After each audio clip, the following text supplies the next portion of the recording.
Mount up! We're coming!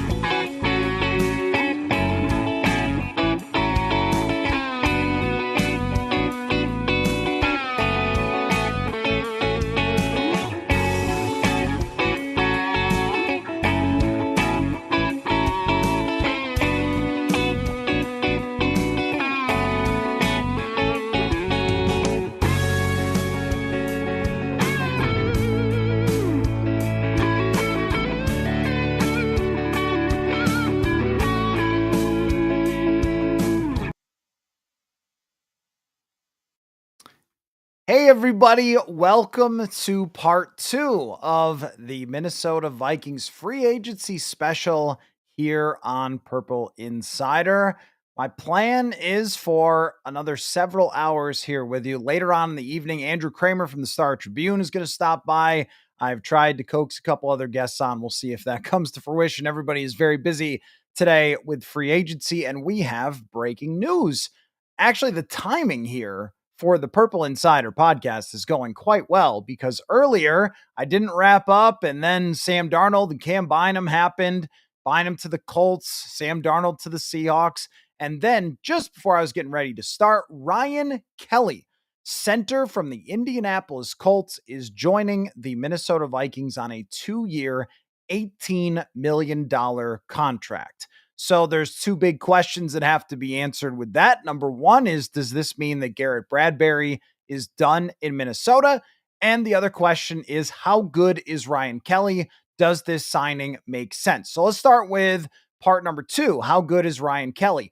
Over the last couple of years, when Ryan Kelly has been healthy, he has been as good at pass blocking as any center in the NFL. So I've got the numbers here for you on that. In 2024, Ryan Kelly played 601 snaps, which is an important part of this discussion that we will get to with health and age because he is 32 years old.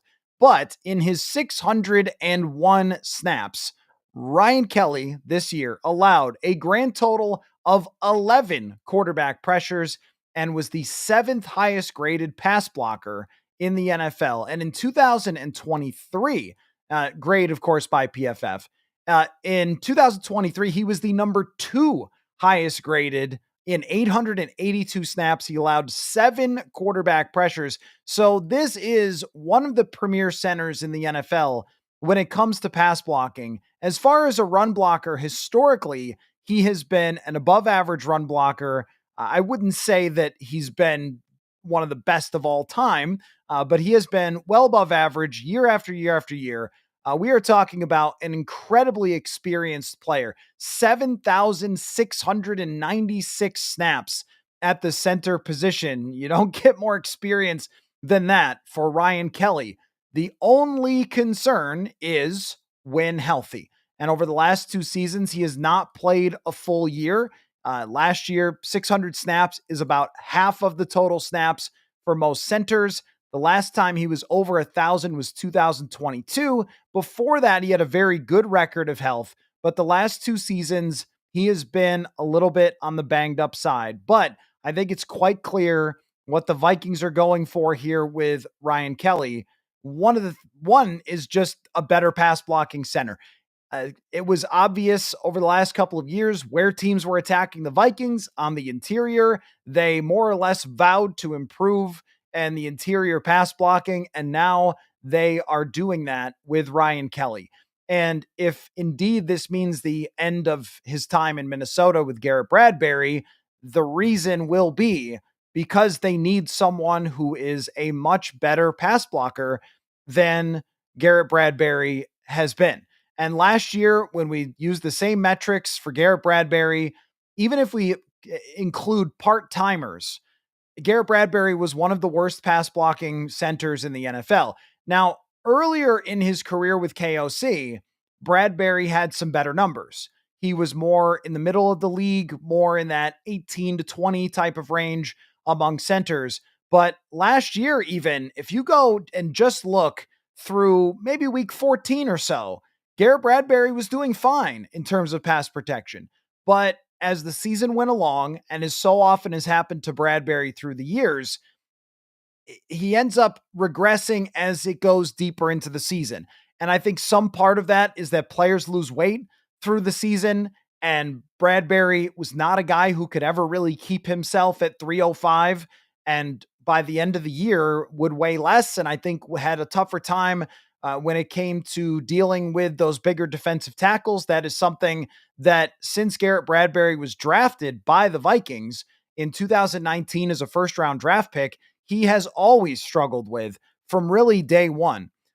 He has had problems in terms of getting himself pushed back into the quarterback, and he has had a lot of issues with being left alone in pass protection. He's never been able to do that successfully, and the Vikings committing right here with Ryan Kelly.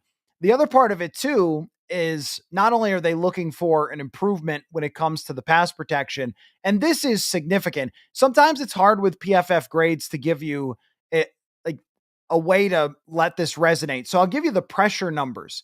So just from last year, Garrett Bradberry allowed 37 pressures and 1,100 snaps, and Ryan Kelly allowed 11 in 600 snaps, which would translate to like about 20. So, I mean, you're talking about essentially half the pressures allowed for Ryan Kelly over a full season as Garrett Bradberry. And year after year, especially because here's another thing to consider, especially because when you look at who the tackles are for the Vikings, it's Brian O'Neill and Christian Darrisaw, and those guys are so good at their jobs that every other team goes into a game against the Vikings saying, how can we attack the middle? And what the Vikings were trying to do with this acquisition is no longer allow that to happen. No longer allow them to say, all right, we could just attack the middle all day long. Good to go. Now, here's another point to this. So we'll see if Garrett Bradberry is let go. I would assume that he is. Ryan Kelly has never played another position in his career. I mean, he's been a top-notch center. He's been one of the top 5 to 7 centers at any time during his career with the Indianapolis Colts. So he's got a long track record of performing at a high level, especially as a pass protector, but just overall, his overall grades year in and year out are really, really good. There's one singular concern. He's 32 years old and he's been around the block physically and he's been banged up, but this is the bigger offensive lineman. This is the 6'4", 310-pound former first rounder, very talented center in Ryan Kelly that they're getting. I would be very surprised if they were going to move Garrett Bradberry to guard because I don't think I don't think he's ever played guard. Maybe he did at some point in college, but that's a very long time ago. But also, he's not going to be a different player if you move him to guard. It's just not going to be any different when it comes to whether he's playing guard or not. So with Garrett Bradberry, I would assume that this means that he's going to be let go. And when you look at his contract was more or less set up for them to release him if they wanted to. So that means kind of the end of Garrett Bradberry, unless they are trying to trade him, which is why he hasn't yet been released. And that might be a possibility that the Vikings make some phone calls and see if there's another offensive line that, and I've always felt like in a pure outside zone type of system, Garrett Bradberry would be better than what he's being asked to do, which was hang on for dear life on deep dropbacks with Kevin O'Connell's system. That's something that whoever is playing center going forward is going to have to do. So that's going to be Ryan Kelly. He's better fit for it than Garrett Bradberry. I will maintain that Bradberry was never given a chance to play with good players next to him, and that was a failure by the Vikings.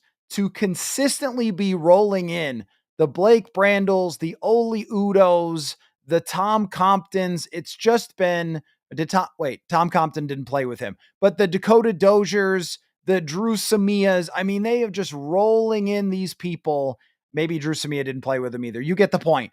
That have been either inexperienced or ineffective journeymen, and they never put him next to a couple of towers that would have given him a little more chance to be a helper as opposed to be left on an island as he was many times when teams would attack him. I think he would have done better had that been the case. I think he was a great leader for Sam Darnold last year. I think he is a good outside zone blocking center. And I think he's very, very good when it comes to getting out and being a screen guy. So on a team like San Francisco or something, Garrett Bradberry would be a better fit. Ryan Kelly is a fit here.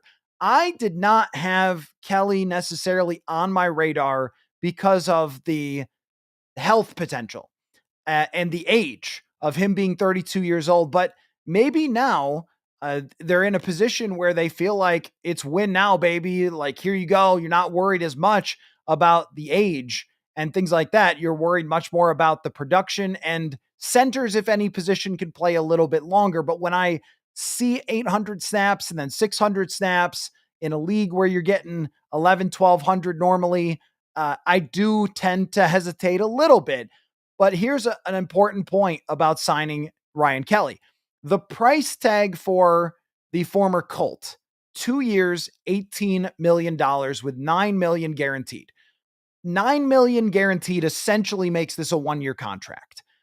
For all intents and purposes, that's the type of guaranteed money that you have to focus on, where they can pay that off pretty quickly. That's what would be your dead cap hit, that kind of stuff, right? Is that $9 million guaranteed. So this is more of a 1-year contract than it is a 2-year deal for Ryan Kelly, or it's a 1, and then if we want to keep going, we can. I should put it that way. It's 1 for sure and 2 if we want to. Now, when you start to look at the contracts for guards, if the Vikings were saying, well, how can we make ourselves better? And until Garrett Bradberry is released, I can't say for sure that Ryan Kelly won't be playing guard. I just don't think it's possible with the fact that he's never done it before. But assuming that he's not, when you look at the prices for guards that have happened today, especially Aaron Banks, this right here is a cheap improvement at center and a cheap improvement in pass protection to start there. And Aaron Banks made $19 million a year on his contract, $19 million a year. And I will share a crazy stat for you. Last year, Blake Brandel and Aaron Banks had the same exact pass blocking grade. And Brandel is one of the cheaper guards in the league, and Aaron Banks just became one of the most expensive. The free agent prices today, and I want to go through the remaining free agents. The Athletic has a great tracker, so we're just going to look at that in a minute. And we'll talk about the remaining free agents, what they're going to do from here on the offensive line. But okay, maybe they might have had interest in Aaron Banks, but you're not paying that much. The Packers end up paying him near $20 million for a guy who just doesn't have a track record of being a great offensive lineman. Last year, he was something like 27th overall. I mean, this is not someone you pay at the very top of the market. And as the day has gone along, I have seen a lot of people saying, you know, what is Kwesi doing and why aren't they signing these guys? But then with each, I'm checking Garrett. Somebody asked about Garrett Bradberry and what it will do for them if they release him. So give me a second. Sorry. When I get a good question, I want to answer it. So I'm stopping myself to try to answer it. Hold on. All right. So when you're looking at, it was a lot of, all right. So what it's going to do, they can save $3.6 million by cutting Garrett Bradberry this year. And they'll have a little bit of dead money for the next 3 seasons. So not a huge deal.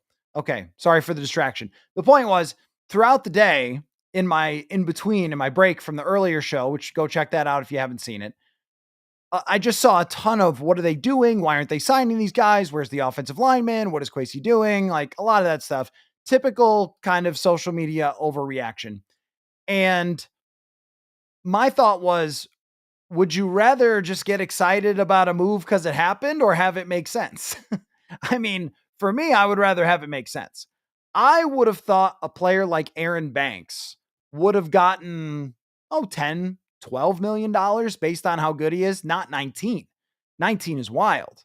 Patrick Mekari got a decent deal, 3 years and $37 million. Mekari is much more of a Dalton Reisner. This is a tendency with offensive linemen that we always think that everybody else's offensive linemen are better than our own.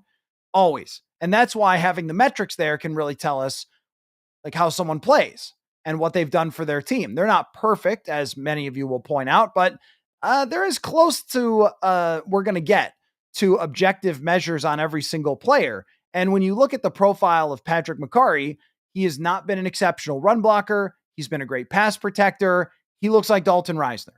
So maybe that was something that they weren't really looking for, is somebody who was going to be kind of the same and then paying over $10 million for him. So it's likely better for the Vikings to wait, bring in Ryan Kelly, one offensive lineman, and then look at the draft for a guard. Because when you see prices like this coming out, that makes me start to think a lot about an offensive guard in the first round. Normally in the past, I would have been against drafting guards, drafting centers, but now where you have the 27th or whatever best offensive guard, and another measure was Brandon Thorne from Trench Warfare, who graded Banks as the 12th best offensive lineman on the market, and he's getting near $20 million a year, $77 million over 4 seasons. That's just way too much. And if that's what those guys are getting when they're average, then it would have made a lot of sense, or it would make a lot of sense to draft a guard now in the first round. So the Vikings have to look very closely at that. They've improved at center. There's other guards that are out there that have equal or potentially even better performances in the past. And I still like the idea of looking at someone a little older as well, that maybe they want around their guy, JJ McCarthy. They want a veteran offensive line. They don't, I think this might be the case. Gray Zabel time for sure. I think that they don't want to go into a year where they're saying, yeah, we're teaching this tackle how to play guard. Like not doing that. Either having a top-notch talent come in as a first-round guard, or veterans. Kevin Zeitler is someone that I'm still very interested in. But the big takeaway here is that if Ryan Kelly is healthy, he is going to be a big upgrade. Last year, I'm a little surprised by this in part because last year, I was thought that Harrison Phillips outplayed Ryan Kelly in that game. And sometimes when somebody plays really well against, or really poorly or really well against the team, it alters what they think. And it's funny because I was pulling up his game by game grades, and actually Ryan Kelly had his worst game of the entire year against the Vikings. And yet still his worst game of the entire year, he allowed 2 pressures in his worst game of the year by PFF grade. That just tells you that one of the problems with Garrett Bradberry is that he would go along for week after week and be fine. And then there'd be like a 5 pressure game. And it would just feel like he had a mismatch where he could not hang on for dear life and it would fall apart. And we just saw that happen too often. So if they move on from Garrett Bradberry, it will not be a shock. And I'll probably always think that maybe he would have been a little bit better as he came into his own in a different type of system. But this makes sense as an improvement in pure pass blocking. I thought they might be concerned about health, but instead they are looking at just this guy is an improvement. He's going to be better. And I think they also will have to have someone like Michael Juergens, who they drafted in the 7th round. They will have to have him ready to go, though, because he might have to play a couple of games.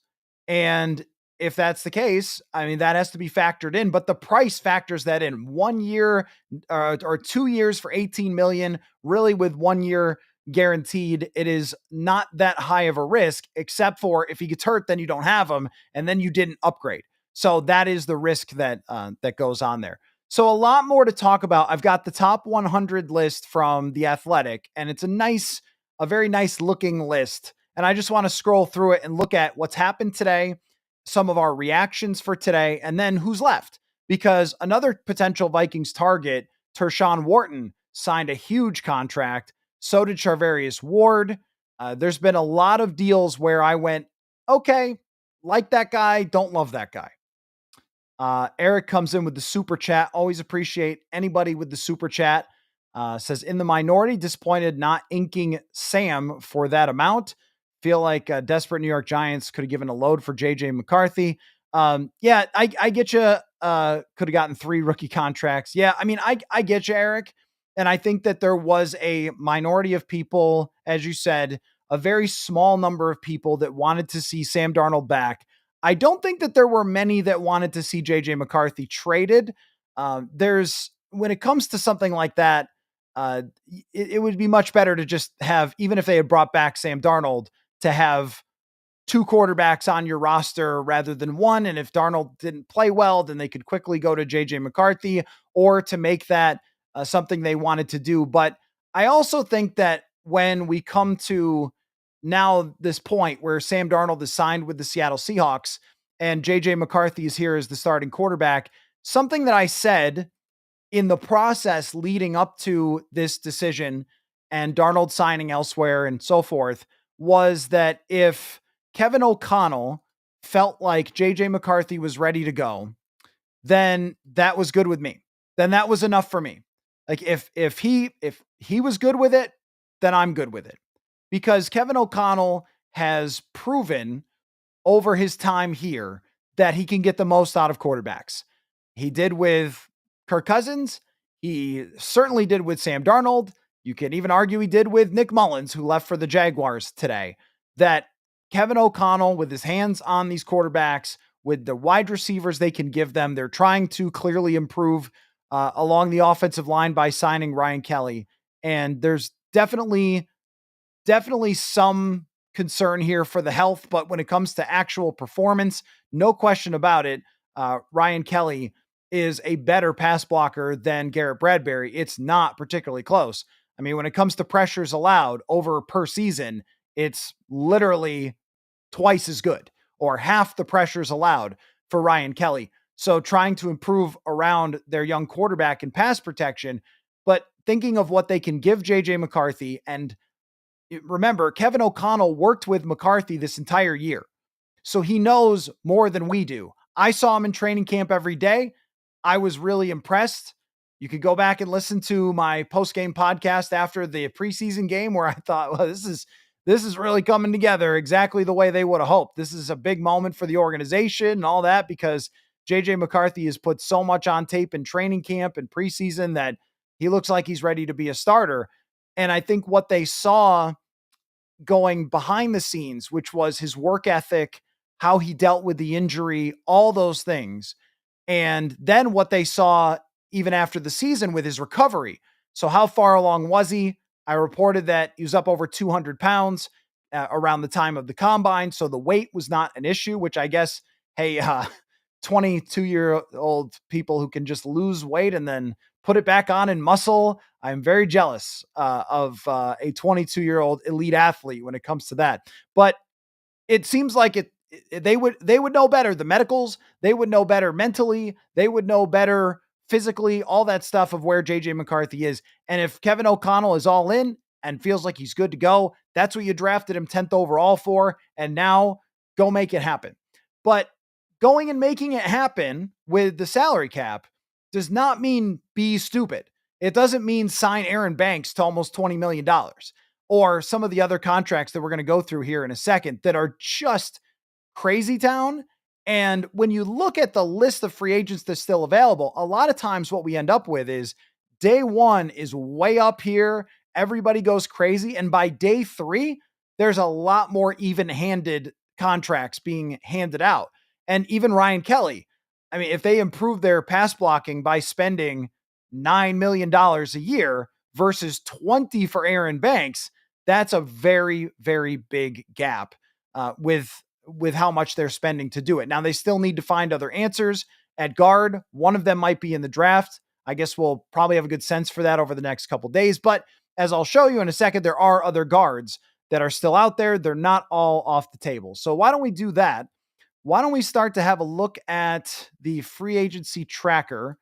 And I will screen share with you guys. Can I put myself over in the corner? There's little me in the corner. Okay. So this is the Athletic.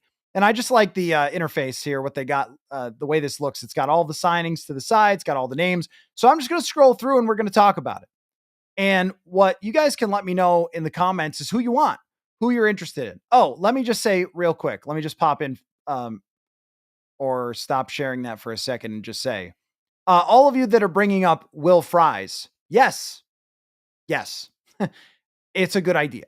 If they're able to, in part, use Ryan Kelly to get Will Fries and they can bring those two over, yes. And if the problem might be that because Aaron Banks made so much, that might be the price now for Will Fries.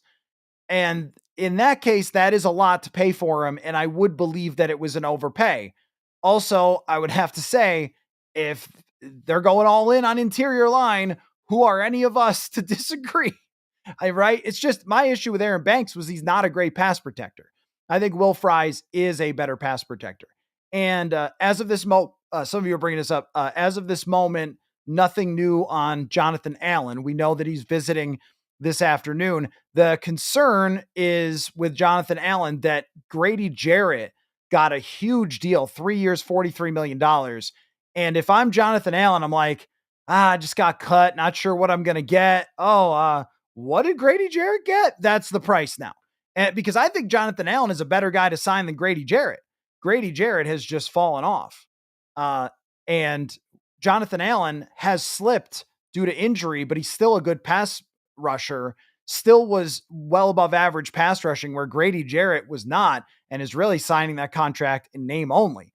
So Allen would make for a nice interior pass rusher to rotate in, but I wouldn't want to pay the same price as Grady Jarrett. So we'll see about that. But Will Fries makes a lot of sense. And then maybe another veteran. They could also plan on a draft pick. If they ended up with Ryan Kelly and on the right side, Will Fries, just for example, and then on the left side, Blake Brandel played, I don't think it would be the worst outcome because of how well Blake Brandel was playing when he had Christian Darrisaw.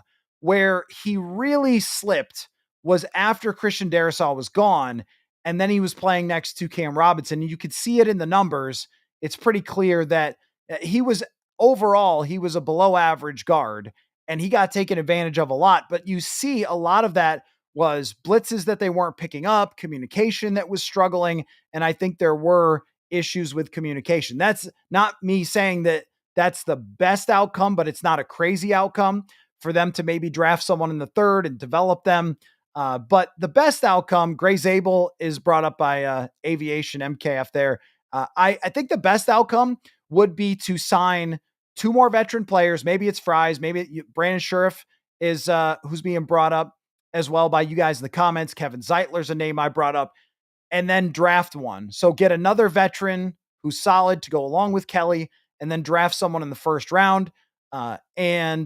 Maybe you're still talking about defensive tackle, depending on how this goes in the first round, but you could really talk me into that with the number of players that are out there at the guard position. It's so few, so hard to find. You can make that same argument for defensive tackle, though. And even corner, as we'll see. Okay, let's take a look now at the list of free agents who signed where, and we'll do kind of rapid fire through this. Milton Williams, supposedly the Vikings were interested. He ends up signing 4 years, $104 million. That is too rich for my blood. Also, as far as available players, Justin Reed, the safety, still available. We have no news yet on whether Harrison Smith is going to come back or not. That could be relevant with Cam Bynum leaving. Charvarius Ward ends up going to the Indianapolis Colts. He was a potential target for me. 3 years, $20 million per year. Kind of a lot for Charvarius Ward coming off a down season. And I believe he's 29. So 29 is teetering on that, like, hey, he might start to fall off a little bit. Should I make this a little smaller? Maybe I can make this smaller. Hey, there we go. Make this a little smaller. Maybe that doesn't look the best. How about this? No, I don't love that. This? No, it doesn't show the prices. Okay, sorry guys. I'm just messing with how this looks.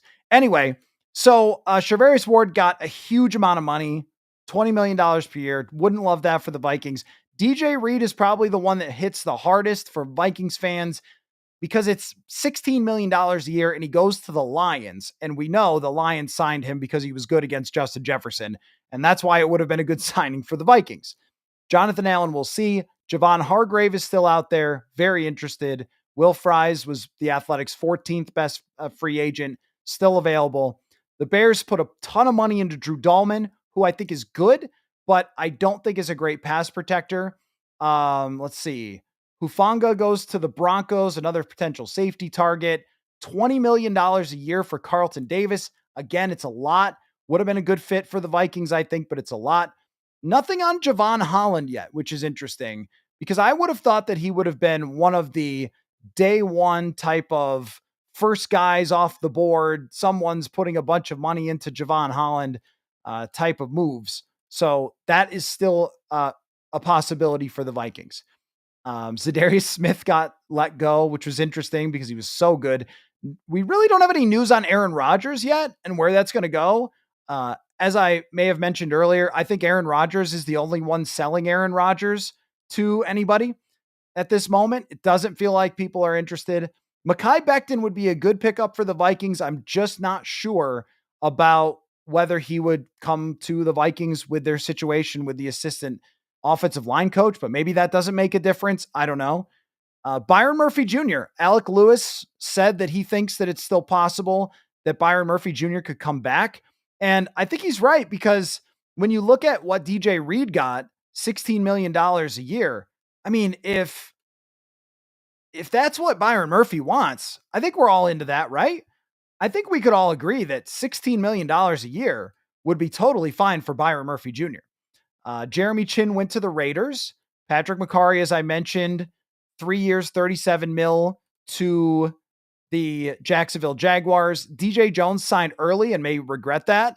The defensive tackle from the Broncos, Puna Ford, not a guy who I was super interested in, but Tevin Jenkins still out there as a guard possibility. Rasul Douglas, a corner. Paulson Adebo was disappointing going to the Giants so quickly at 3 years, $54 million. That's a pretty good price tag for him. I am kind of intrigued by Keenan Allen, by the way, randomly.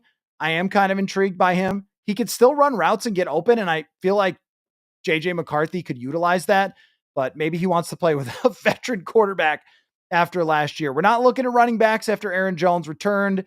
The guy who's been on my mind, Levi Onwuzurike, the defensive tackle from Detroit, since he crushed the Vikings, but he also had kind of an emerging year. I like him as an idea. There is no update so far on Daniel Jones, except there was kind of an update, but the update was that Daniel Jones is still thinking about it. That was the update from Josina Anderson. So I'll think about it while he thinks about it. If he comes back to the Vikings, it makes sense for him to have a Sam Darnold-ish backup year. I don't know if it's a great idea for him to go to the Colts and compete with Anthony Richardson. The Colts just aren't a great team. So maybe he does want to stay with the Vikings. I also think if you're the Pittsburgh Steelers, you'd be better off with Daniel Jones than you are with Aaron Rodgers. But again, we'll see how that goes. Asante Samuel Jr., another example. I mean, think about this. This is why second tier free agency can be so good. Because if we look at Asante Samuel Jr., 25 years old, and 2 years ago had a very good season, but he's not old. And he had some injuries, but he had a very good season 2 years ago. And if he ends up going for $10, $12 million, that's so much better than spending 20 on I think it's 29-year-old Charvarius Ward. It's just a better deal, even if Ward has more of a sample size of playing well. The age matters so much there. This is why second-tier free agency can be good. Brandon Scherff is out there.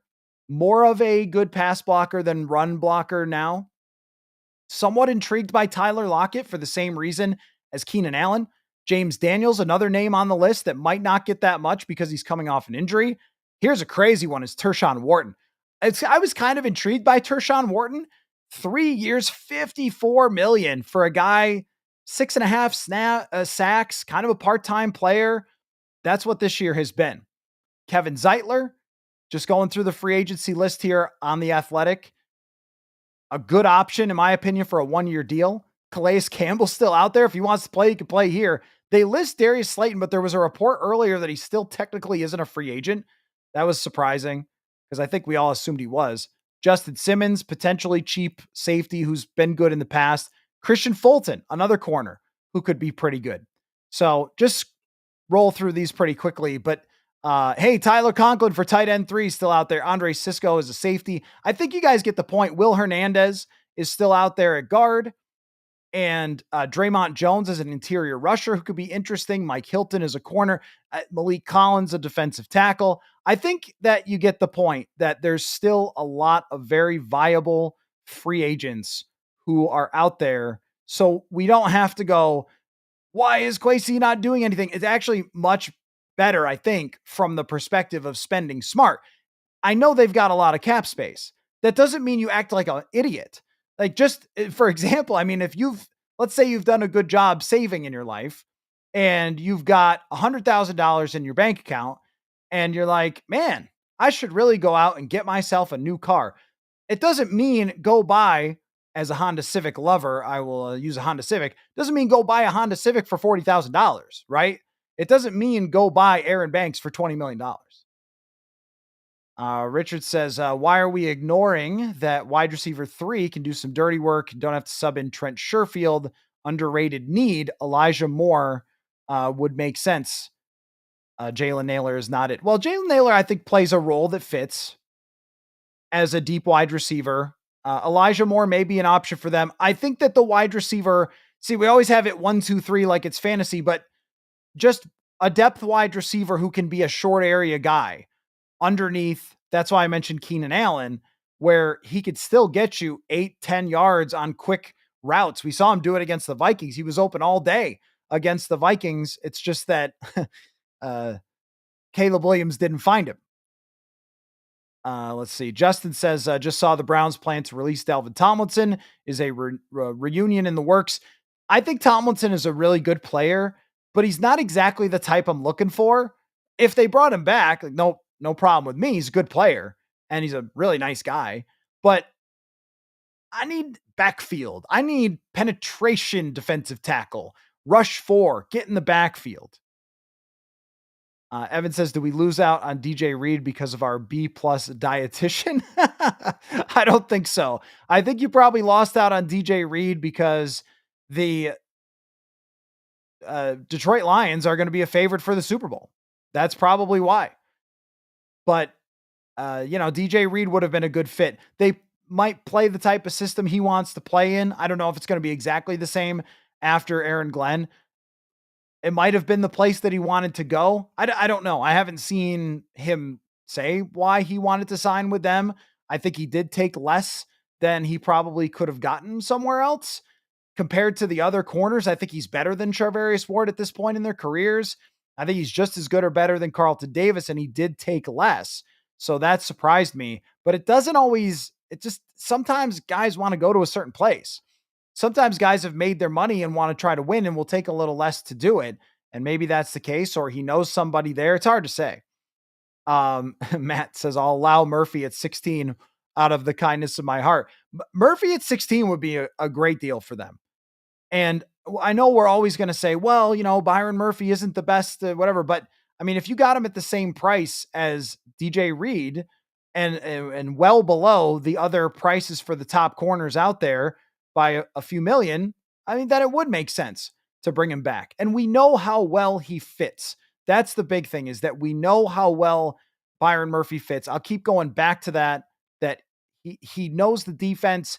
He's been a leader on the defense. He's been a playmaker on the defense. I can't be upset at bringing back a guy who's fit so well with Brian Flores over the last 2 years if they end up doing it, which it sounds like they might be getting a little closer to it. It's always possible that Byron Murphy Jr. said, I want to go out and I want to see what I'm worth, and then went out there and found that it wasn't $20 million a year, that there wasn't anybody who was willing to pay him like Carlton Davis or Charvarius Ward, and then he may come back.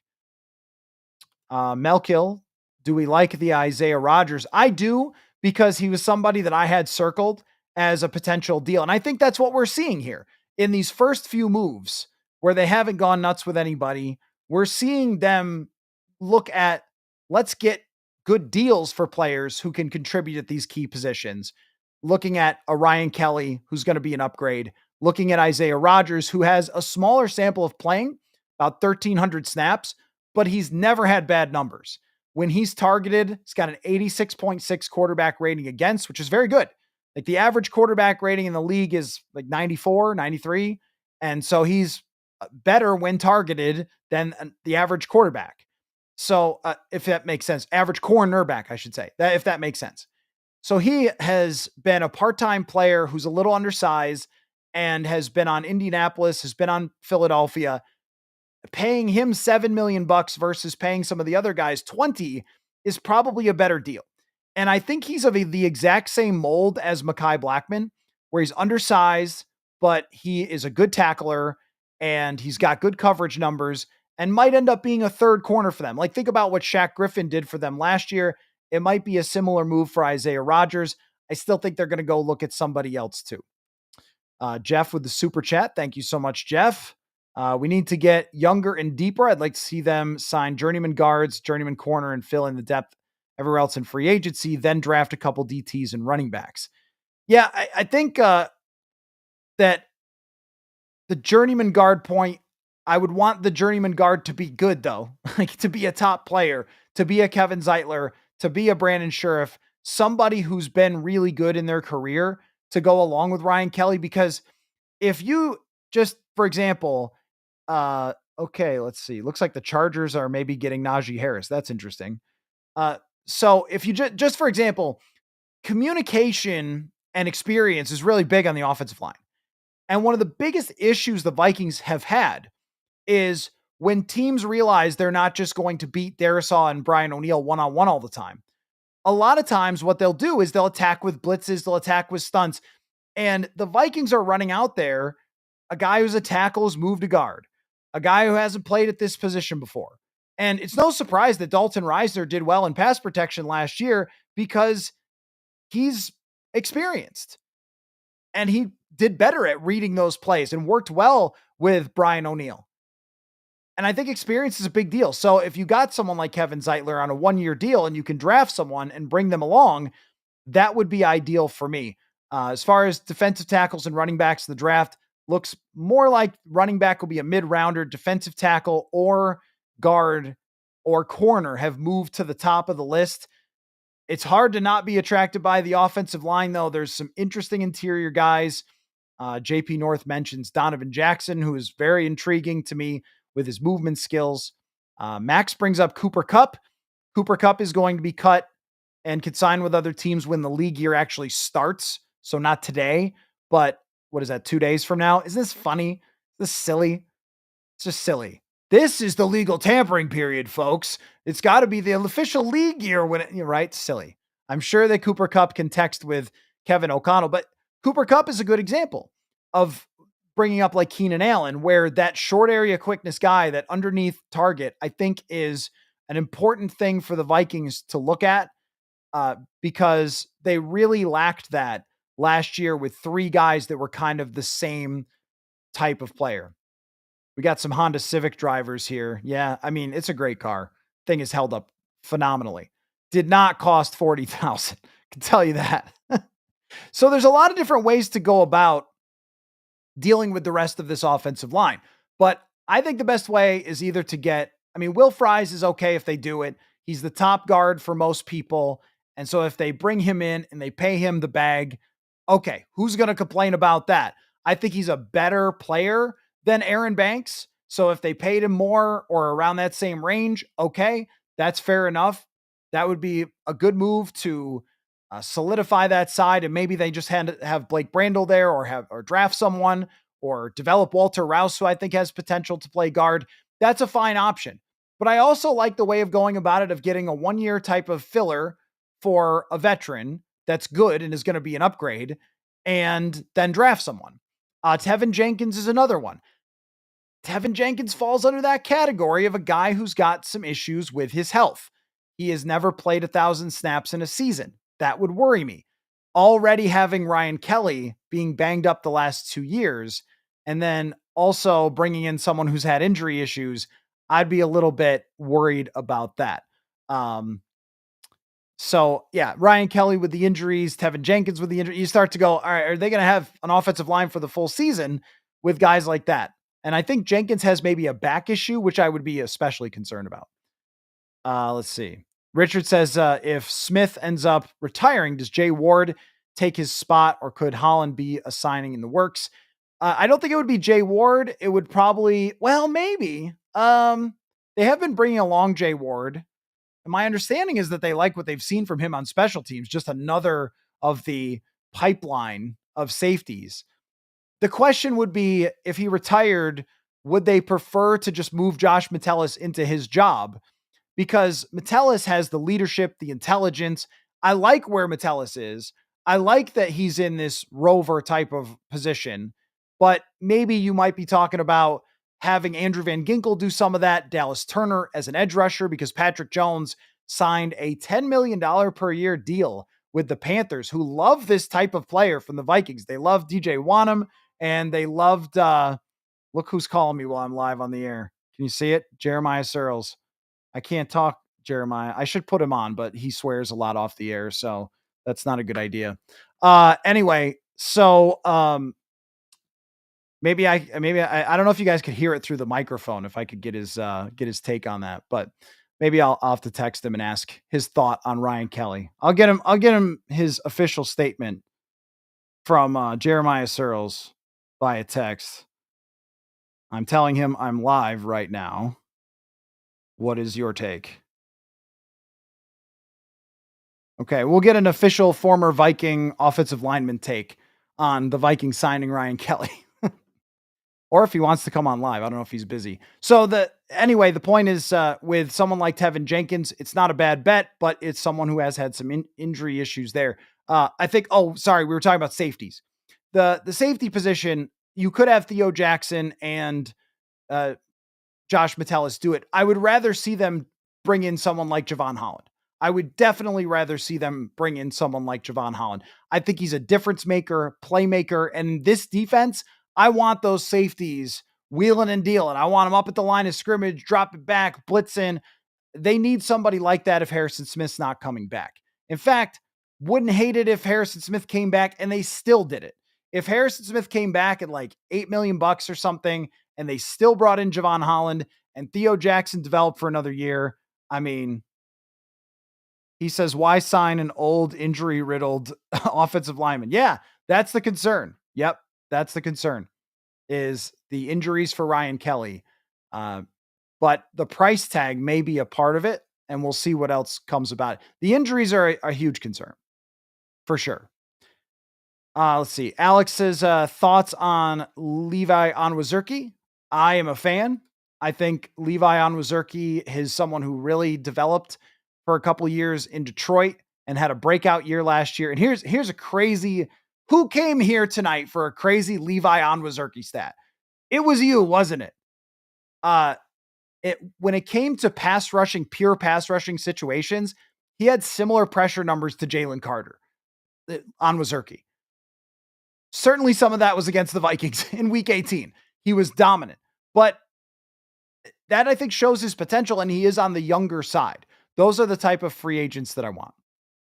Josh wants Byron Murphy, Asante Samuel, and Javon Holland. Now that would be one heck of a secondary rebuild that I would not be against. Best fit for Aaron Rodgers is a ayahuasca tent. I didn't know there was a such thing as ayahuasca tents, but I guess so.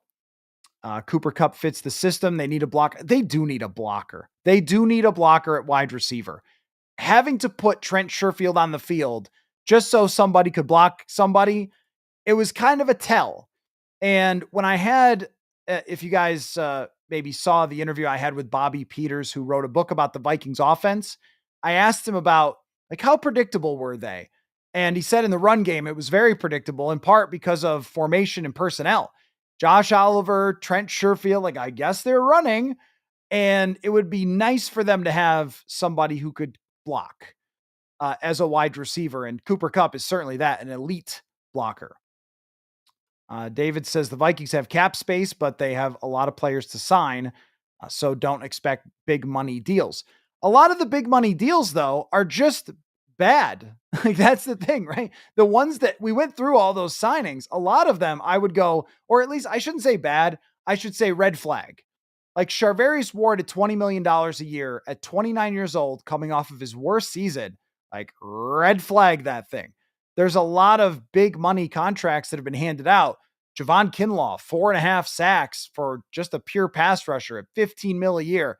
Red flag that one, or circle it with the red pen. What percentage of these contracts can we say that were handed out today that you would circle it with that red pen? Probably half of them. So if they are spending a little more judiciously rather than going crazy, I find that hard to criticize. Now, there's also, I mean, free agency also plays out for a really long time. It's not over today. If it was over today, I'd be like, Quasi, we gotta pick up the phone and make some phone calls here. But it's not over today. Like, the second wave is often where you get some of the best signings. And so I'm not shocked that they didn't go crazy today. I did expect, though, one of the bigger names to end up with the Vikings, and that could still happen with some of the guys on the list. Trackpad says, heard the Vikings have interest in Jeff Okudah. I believe it was Alec Lewis, a friend from The Athletic, who put that out there. Any thoughts? The Vikings do have a tendency under Kwesi Adofo-Mensah to take swings. Let me look at how Okudah played last year. To take swings at guys who have been in the first round. No, he was not. No. Yeah, it's going to be a no for me. That's going to be a no for me. He has never had any good numbers. Jeff Okudah. The only reason maybe would be that one time he played well against Jefferson. Dane texted me and said, are they going to try to make Kelly switch to guard? That could be, I mean, I guess. I'm just going to read all my texts on this. Is how I'm going to do it now from live stream. Just going to read all the texts, but it's an interesting conversation if they think that Ryan Kelly could do that if he wants to, that it would be a better deal to sign a center who could move to guard because he is big, but I don't want to see that. Joe Berger did it and had a good year. So maybe if you're an interior offensive lineman at this age that you are capable of doing something like that, but I don't think that that's what you want to do when you're talking about somebody who's played almost 8,000 snaps at one position, that you would want to ask them to make a change to the guard spot. That to me is a little galaxy brain, especially with some of the injuries that he's had. Now you're asking him to change positions at an older age, but guys have done it. I don't think that's realistic. And cutting Bradberry saves them money. It also passes the smell test of cutting Bradberry. Like, what is job number one for this off season? It's to set up JJ McCarthy to be very comfortable in the pocket. So keeping Garrett Bradberry and having a former center play guard, just that doesn't sound like, wow, he's going to be really comfortable in the pocket. That sounds like, wow, it's going to be exactly the same. Jackie, I agree with Mekhi Becton. If he was willing to come here, I don't know about the issue with the former offensive or his former offensive line coach, Keith Carter, coming here. There was some reporting that could be an issue, but I mean, I became a fan last year watching him play guard. The first couple weeks, he was really struggling, and then he ends up playing really, really well for the Philadelphia Eagles and becoming an excellent guard. Mike talking about the pitchforks out for Kwesi. Well, I think on a day like today, there's just not going to be very much in terms of patience. There's not going to be much in terms of patience when everybody's having fun, everybody's getting their big signings, and you're going, hey, it's like the SpongeBob meme where he's looking out the window and everybody's having fun down there. Kind of the same deal. And that gets people riled up. It's not that rational because the Vikings should be making rational type of moves. They should be looking at signing players to contracts that are not going to be crazy over the next couple of seasons. It's much more, I think, for this front office, been setting a price and sticking to it, which they should do. And they've made good moves because of that. They've made smart moves to let people go because of it. So I just think that overspending like crazy just to do it to get people excited would not be a very good front office approach. It does seem some teams have done that in this free agency, especially the Chicago Bears. I really think the Chicago Bears have done that. That the Bears have just thrown money and draft picks at everything, and how much of that is going to work. Tooney's going to be good for them. They got him from Kansas City. Jonah Jackson, to me, a middling type of guard that they're paying a lot. And Drew Dahlman is a good run blocker, which they'll be good and they'll improve in run blocking, but they paid him a ton and he's more of an average pass protector. And then the Grady Jarrett deal, like they are the winners of today.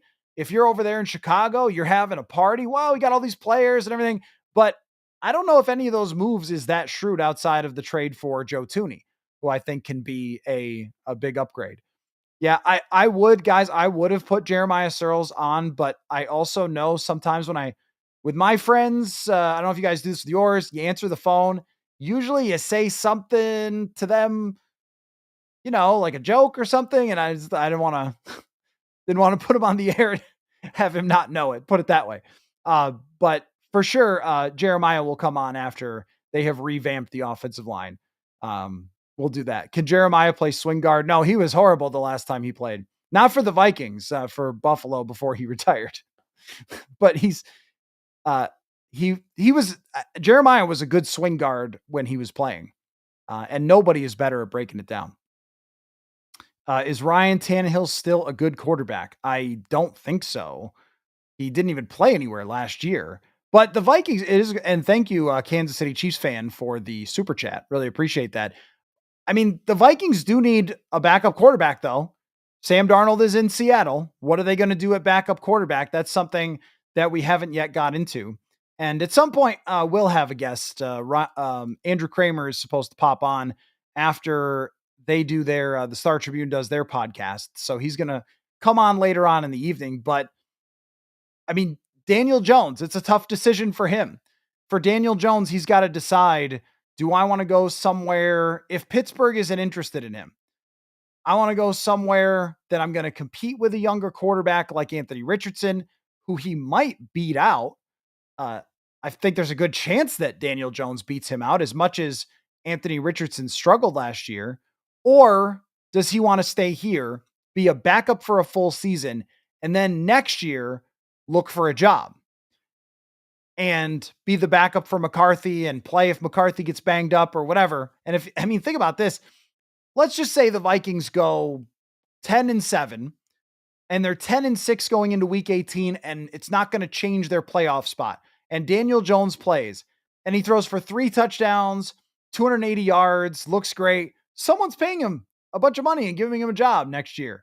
If he looks good in preseason, someone might give him a job. I mean, the quarterback situation is so dire out there that it might make sense for him to try to do that, and look for better options than just going to the Colts. And that's a team with a coach that might get fired. It's a quarterback that's struggling in Anthony Richardson. I just don't know if that's a good decision for him. Might be on the better side that he stays here and was a backup for a year. Chris says we lost Patrick Jones. Bosa released from the Chargers. Any interest? Not really. I mean, the injuries are so serious with Joey Bosa. There's a lot of, and this goes for Jonathan Allen, there's a lot of players in free agency where if you ask me, are you interested in this guy? And the answer is, okay. But if they sign him to a 1-year, like $8 million contract or something, I'm not going to be upset about it. I think that Patrick Jones' role is Dallas Turner next year. That's what I think. Dallas Turner will take those 500 snaps, and you're looking for him to elevate next season and be able to maybe take a little weight off of Andrew Van Ginkel. So how are we feeling? Give me your emotions. You guys anxious? Are you okay with them taking this approach? I haven't seen too many of you guys in the comment section here being crazy about the fact that they're not doing too many moves today. The Ryan Kelly thing is interesting because, I mean, I guess I'm going to click. Alec Lewis just posted his reaction on it. Does Alec think that he's going to play guard? Because that's the thing. Let's see.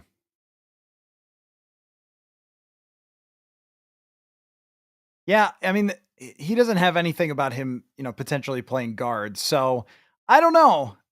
It just feels like he's always been a center. Okay, so Alec Lewis writes, Kelly has been and will continue to be a center, which means the Vikings might part ways with Bradberry. I mean, they'd have to part ways with Bradberry. I don't see how they could not if after signing Ryan Kelly. I'm just curious. I'm looking around to see if anyone says he's going to be a guard, because that would be something. How about a punt returner? Let's get the other positions filled first. But yeah, they need a punt returner. Brandon Powell was disappointing. Last year it was a little bit different when it came to who was available on the first day, and they were able to go out and get Grenard, Cashman, and they really didn't have to overpay for those guys. Last year was just a different market. There were so many good players in free agency, like Christian Wilkins comes to mind, that the Vikings did not have to give Jonathan Grenard $30 million a year. I mean, Danielle Hunter, they were able to wait until Danielle Hunter went to the Texans for almost $30 million a year. I think it was 28 in order to get Jonathan Grenard. So it's the same kind of situation.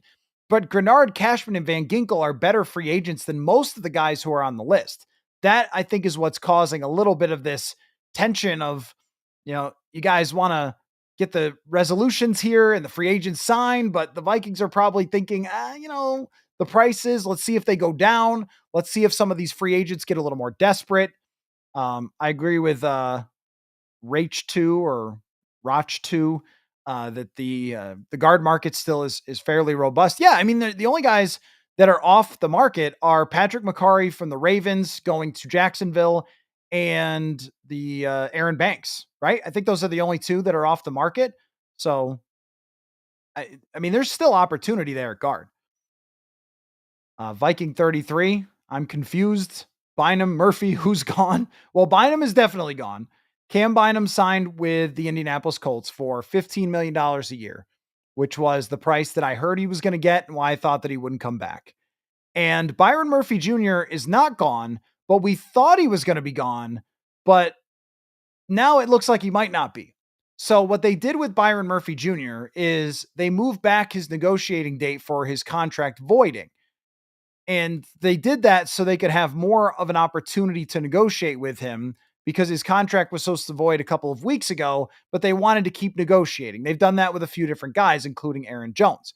So they kept doing that, and they kept moving him back, or they did it. I guess they did it once, but they've done it a few times just overall. So they've continued to do something like this. Sometimes the guy signs, sometimes he doesn't.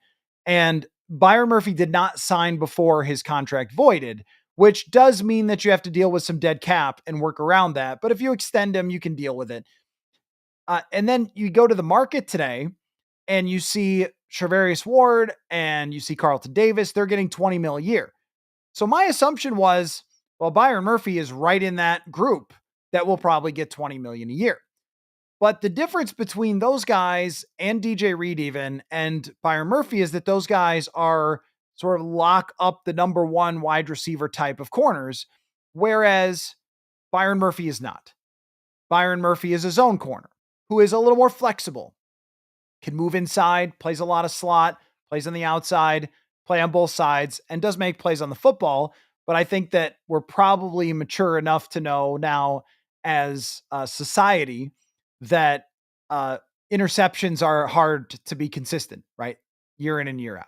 So you're not always going to have like 6 interceptions every year. So the league might be saying, yeah, okay, Byron Murphy, are you worth X? Probably, but are you worth what they're worth? No.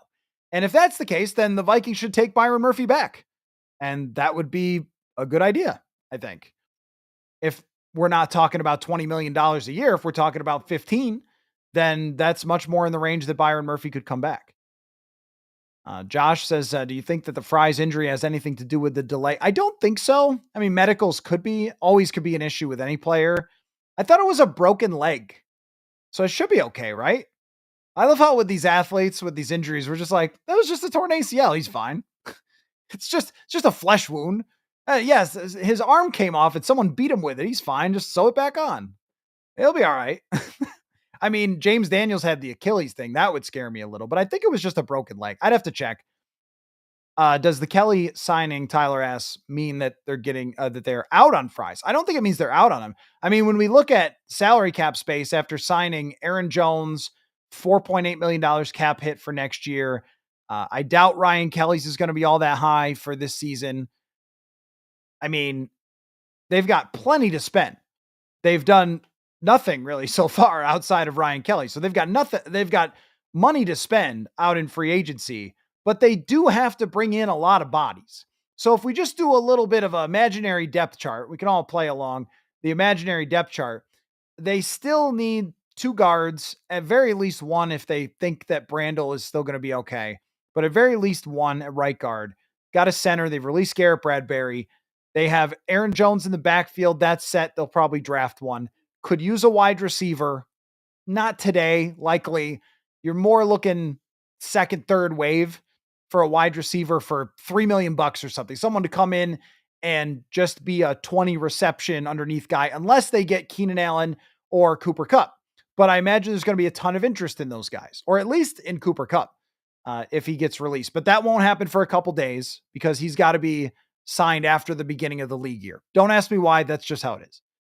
On the defensive side, the defensive tackles got insane money today.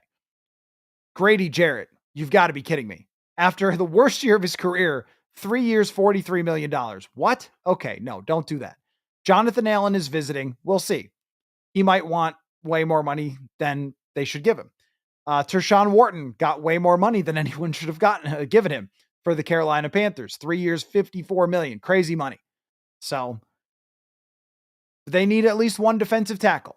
At corner, they get Isaiah Rodgers, who I think can start, play on the outside. Mekhi Blackman, Dwight McGlothern. So they've got a couple guys, but they need another corner for sure. With Cam Bynum leaving, they need another safety. I think they need one either way, whether Harrison Smith comes back or not. Theo Jackson signed a 3-year contract. He's going to be here. He's going to get opportunities to play. But with Cam Bynum leaving, they could look to spend that money elsewhere. There are still good safeties on the list. Justin Reed is a good safety, and Javon Holland is not signed anywhere yet. So that's kind of your depth chart. Oh, and punter is fine. They re-signed Ryan Wright. I always respect when some of you have like serious punter takes, but I think they could do a little better. He did get a lot of punts inside the 20, have some competition. We don't worry too much about that. Renee says, do you think that they could make a bigger trade by using some of next year's draft picks? That is on the table because once you've gone this far up close to draft season, and now the Vikings have hardly any draft picks anyway, but once you've gone this far into the offseason, usually you are looking at next year's draft picks to give up for potential trades. The question would be, who are you trading for? What are you trading for? Like who is going to be an upgrade over the guys that you could sign that you're potentially trading for? They could, and they have, and they seem to love dipping into next year's draft picks to get real players. And I mostly respect that way of going about it because 2 different times, this is something to be aware of when it comes to the draft picks and the lack of draft picks that they have is why they spent them. Like to go get somebody like TJ Hawkinson. That's kind of a smart deal because they were winning games and they were at the top of their division and he was going to be a multi-year player. So moves like that oftentimes kind of come in the middle of the season. Who would be that person? Maybe someone who's negotiating a contract and can't find one. The Browns did release Delvin Tomlinson. Maybe they wanted to restructure his deal. Always possible that they could bring back somebody like that. So there's still some moving parts out in the league with teams negotiating extensions and contracts with players. So yeah, I don't know. I don't have, if you have a trade idea, let me know. I don't have a trade idea at the moment. VA Viking 33. Would a Cup contract be in play at all? Seems like a pipe dream. Does seem like a pipe dream. I agree with you there because every time somebody is available, why aren't they going to the Patriots? Like the Patriots have so much money that of course they overspent on Milton Williams, but they had to overspend on Milton Williams to get him there. But that team had such insane amounts of cap space and no good players. And they've got a young quarterback who's exciting. They got to do something. And so if you're talking about, hey, would Cooper Kupp come to the Vikings for 1 year, $10 million, or would the New England Patriots give him a 3-year deal for 15 each? Like they probably would because they need people to catch the football from Drake May, or the Vikings have people who catch the football. CJ says, Will Fries, Jonathan Allen, Cooper Kupp all in play, and the Vikings have the money. I guess that's a question, is what would be a success for the Vikings in this free agency these next couple of days? We've still got, my plan is to continue to talk for a couple hours here and see if things play out. Earlier today when I was on from 11 to 2, In the first hour, we didn't get a whole lot of action. And then all of a sudden, whoa, here comes all the moves. So, maybe we'll still get something from the Vikings into the night here. So far, Isaiah Rodgers and Ryan Kelly, and then a lot of players have left. Cam Bynum, Patrick Jones, Nick Mullins, Johnny Munt, all guys that I think we expected to leave. So what's a success? What do you want to see? And I've fallen behind a little in the comments. I may have to fast forward. Sorry about that. I was doing such a good job of keeping up. Why would you cut Garrett Bradberry? Because, well, they just signed a center and only one guy can play center. And what they're clearly looking for is an improvement in pass protection. Ryan Kelly has been an elite pass protecting center for a long time. Garrett Bradberry has never been close to that. At best, he has had stretches that have been good, but when you're talking about Bradberry one-on-one versus some of the tougher defensive tackles in the league, you just lose that battle more often than you win it. And releasing him creates some cap space. It doesn't cost a whole lot in dead cap money. Just maybe time to move on. And I will die on that hill that Garrett Bradberry in another system would be okay. But in this system where you're going to drop back and you're going to hold the ball for 3 seconds and you're going to try to push it 25 yards down the field to Justin Jefferson, it's just hard to make that work with an offensive lineman that's not over 300 pounds, that is not great at sticking his feet in the ground and holding somebody up who's a good interior pass rusher. So that is why I think they made this move. The injuries are a massive concern about Ryan Kelly. Absolutely enormous concern with the fact that he hasn't played a full season in 2 years. Huge concern. I think it just shows you how badly they want to improve on the interior. Jurgen says, how would you feel about James Daniels? If James Daniels' Achilles is good to go, now it's not like a Kirk Achilles that happened in his mid-30s. It was younger than that, but it's always a worry when somebody tears an Achilles. So if his Achilles is good to go and they get a chance to evaluate that, he was a good player. He was, let me check what his numbers are. Last year, he was having a good season when he got hurt, but overall, he was a decent player. Yeah. For most of his years, he's an above average pass protector. He's got some years in Chicago as an above average run blocker. So I assume he's capable of that, but good in pass protection. I mean, really has only one season where he allowed a lot of pressures as a pass protector. 200 or 327 pounds. So there's your big guy, huge guy. But that Achilles, it might bring down the price. Some of you love the Ryan Kelly signing. I mean, when we're talking about improving pass protection, it's very hard to be unhappy with that.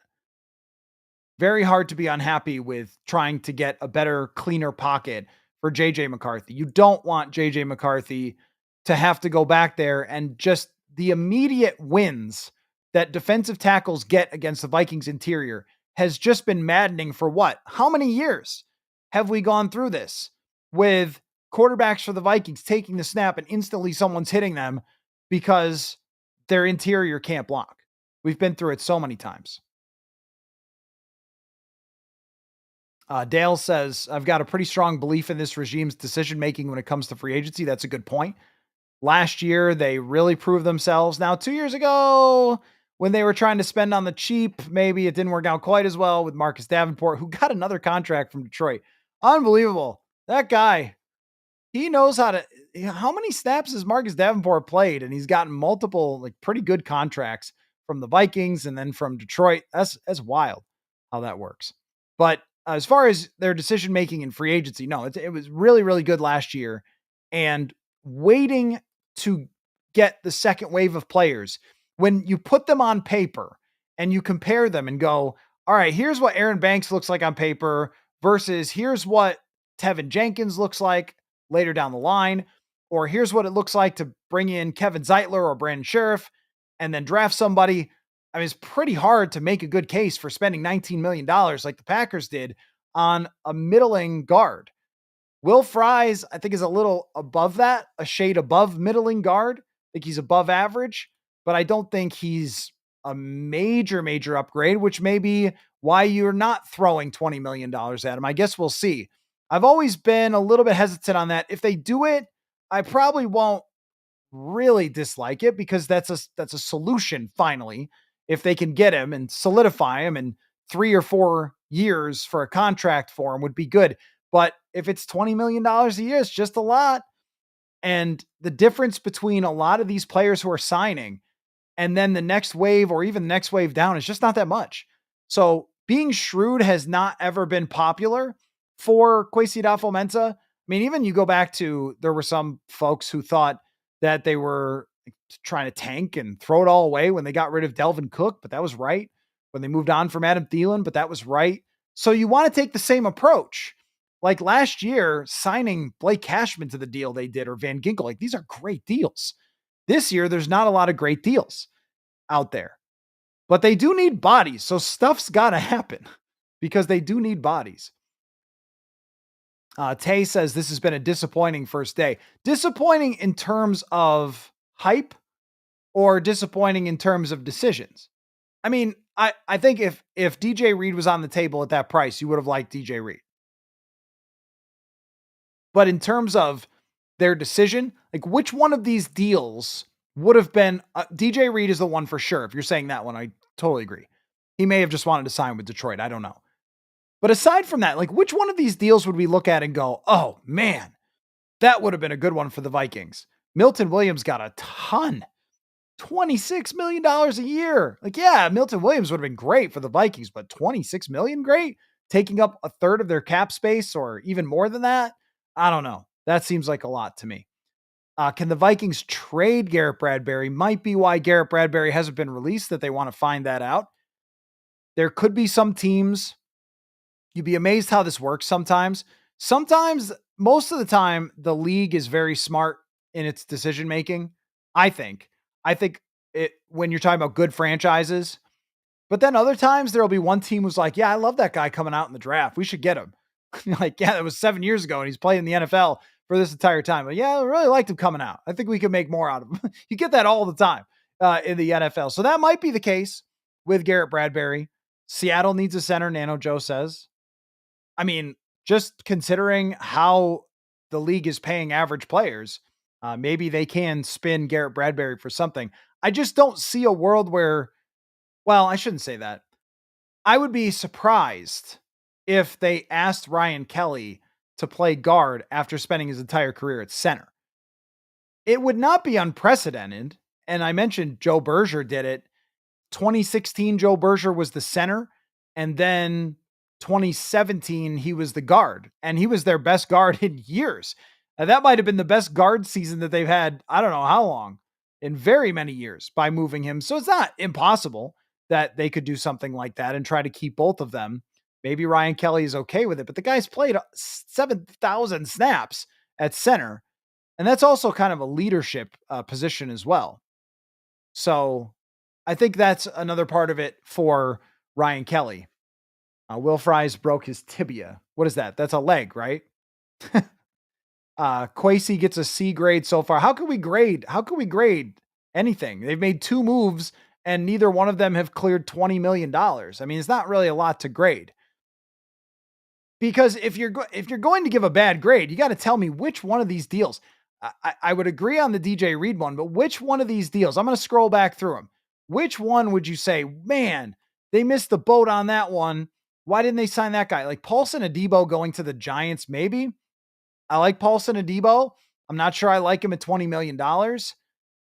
Patrick McCarry wasn't that expensive. He's also not that good either and isn't a great run blocker. I think we have to answer that question to say that it's been disappointing.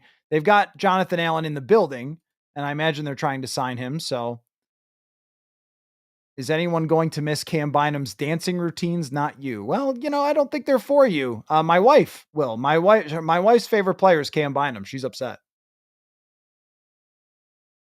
I mean, you trying to hate on Cam Bynum. It's just, no, we ain't going to do that. Cam Bynum's been one of the most likable players and plus a really, really good dude that 4th round pick, developed into a great player, earned $15 million. I mean, that's like kicking a puppy, man. I'm not going to hate on Cam Bynum. Asante Samuel. Yep. Any word on Harrison Smith? No, not to us, not to the world, but I have to think that Harrison Smith has informed the Vikings of what he's going to do. And there was a report that the Vikings were one of the teams in on Javon Holland, which makes you wonder. But even if Harrison comes back, if you paired him with Javon Holland, and then you have Josh Metellus and Theo Jackson as a backup for another year on a 3-year contract, that's fine. Because I think it was initially reported as a 2-year contract, but didn't maybe include the RFA year because Ben Gessling said it was a 3-year deal. So I don't know how that's sorted out. But if you have him on a multi-year contract and Harrison Smith plays one more year with Javon Holland or Justin Reed, okay, you're in good shape. Asante Samuel now looks like he might end up being a good deal. First round pick for Denzel Ward. Are the Browns? What are the Browns? What are the Browns? What are Browns? What are they doing? Are the Browns that I saw they traded for Kenny Pickett? Maybe that's their answer at quarterback. I don't know. But Kenny Pickett's going to compete at quarterback for the Browns possibly, or maybe they've got something else in mind. What are they doing? Let's see. Ian Rappaport, this comes up right now, that Kenny Pickett will have the opportunity to be the starter in Cleveland. Woo. Ooh. Hey, when you guys are like, what's our GM even doing? Are we even a good football team? I just want to present the Browns to you.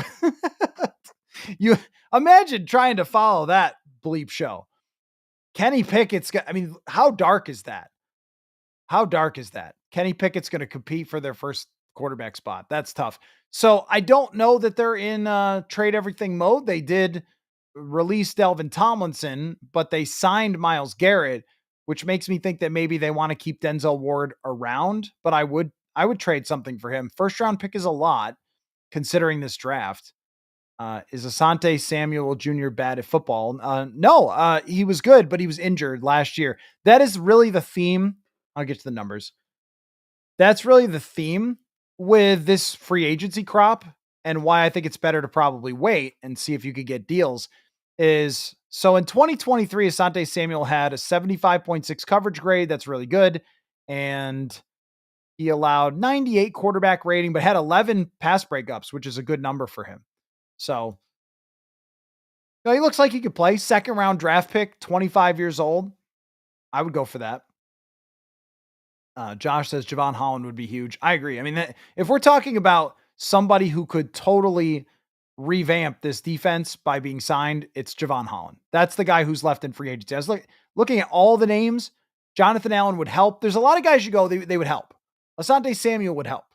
But when it comes to Javon Holland, he would actually be a game changer.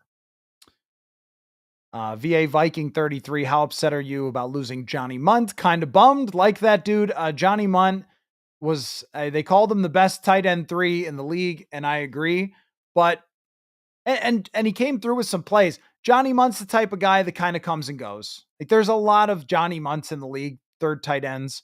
So how upset on a scale of 1 to 10 is like a 0.5, but that doesn't mean I don't agree with you. Like, I agree with you that he was one of those role players who could come in and handle his spot, but he wasn't moving the needle a whole lot. So good for him. Gets a new contract. I agree. I think he was a good dude in the room. The coaching staff loved him. Sparky says, how do you see the running back room shaping up? I think you're going to have Aaron Jones and somebody drafted in the 3rd round, because the need at defensive tackle and the need at guard, maybe, or corner, one of those 2 positions, is going to be so high. And there's so many good players at defensive tackle at that spot who could be difference makers that they should probably go with.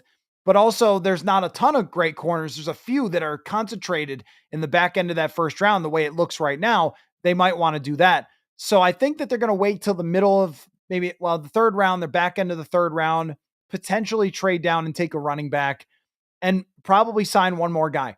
Would you be surprised if Cam Akers showed up here again? I would not. And Cam Akers did play well at the end of last year. So a Jones, Akers, Travion Henderson or something, I don't know where he's going to go, but something like that would be a pretty good haul for the backfield and could be a difference maker. Can they trade Bradberry for a 7? They should be able to, but a team has to need a center. When you only have one position there, a lot of teams have that spot already filled. So if a team is desperately in need of a center and he fits in terms of their scheme, Seattle does make sense. because Clint Kubiak was here. The Kubiak system was made for Garrett Bradberry. He worked with Sam Darnold. Like, you could see that for anything, really. If you're going to cut him, just take anything. But the other team also knows that you need to take anything, and Seattle would be a good fit for him. Fries and Allen, I have no idea about another corner. Don't they need a wide receiver 4 too? Yeah, I think so. I think that they need another wide receiver, but you don't have to get something like that today. Maybe it's Cooper Kupp, but you don't have to get something like that today. You can wait till a lot of the other players find homes and then drop in and get somebody for a couple $1,000,000 for that position, or draft someone in the later rounds trying to look for that short area quickness guy. But I wouldn't be against somebody like Keenan Allen or Cooper Kupp or Tyler Lockett in that role if they were willing to come here. That might not be the biggest target share, though. Everyone knows if you come here that Justin Jefferson's getting most of the football. Is Ryan Kelly a big fella? Yeah, he's big. He's a former first round pick. He's 6'4". He's a pretty enormous dude. He's a good pass blocker. He is a very, very good pass blocker. And that's going to make a difference. Eric says win games, not the press conference. Yeah, that's true. That's how I definitely view this year's free agency. Big Dilly says underwhelming is a better word. Yeah, no, well, see, it's lacking in hype. It's lacking in hype. Underwhelming, sure.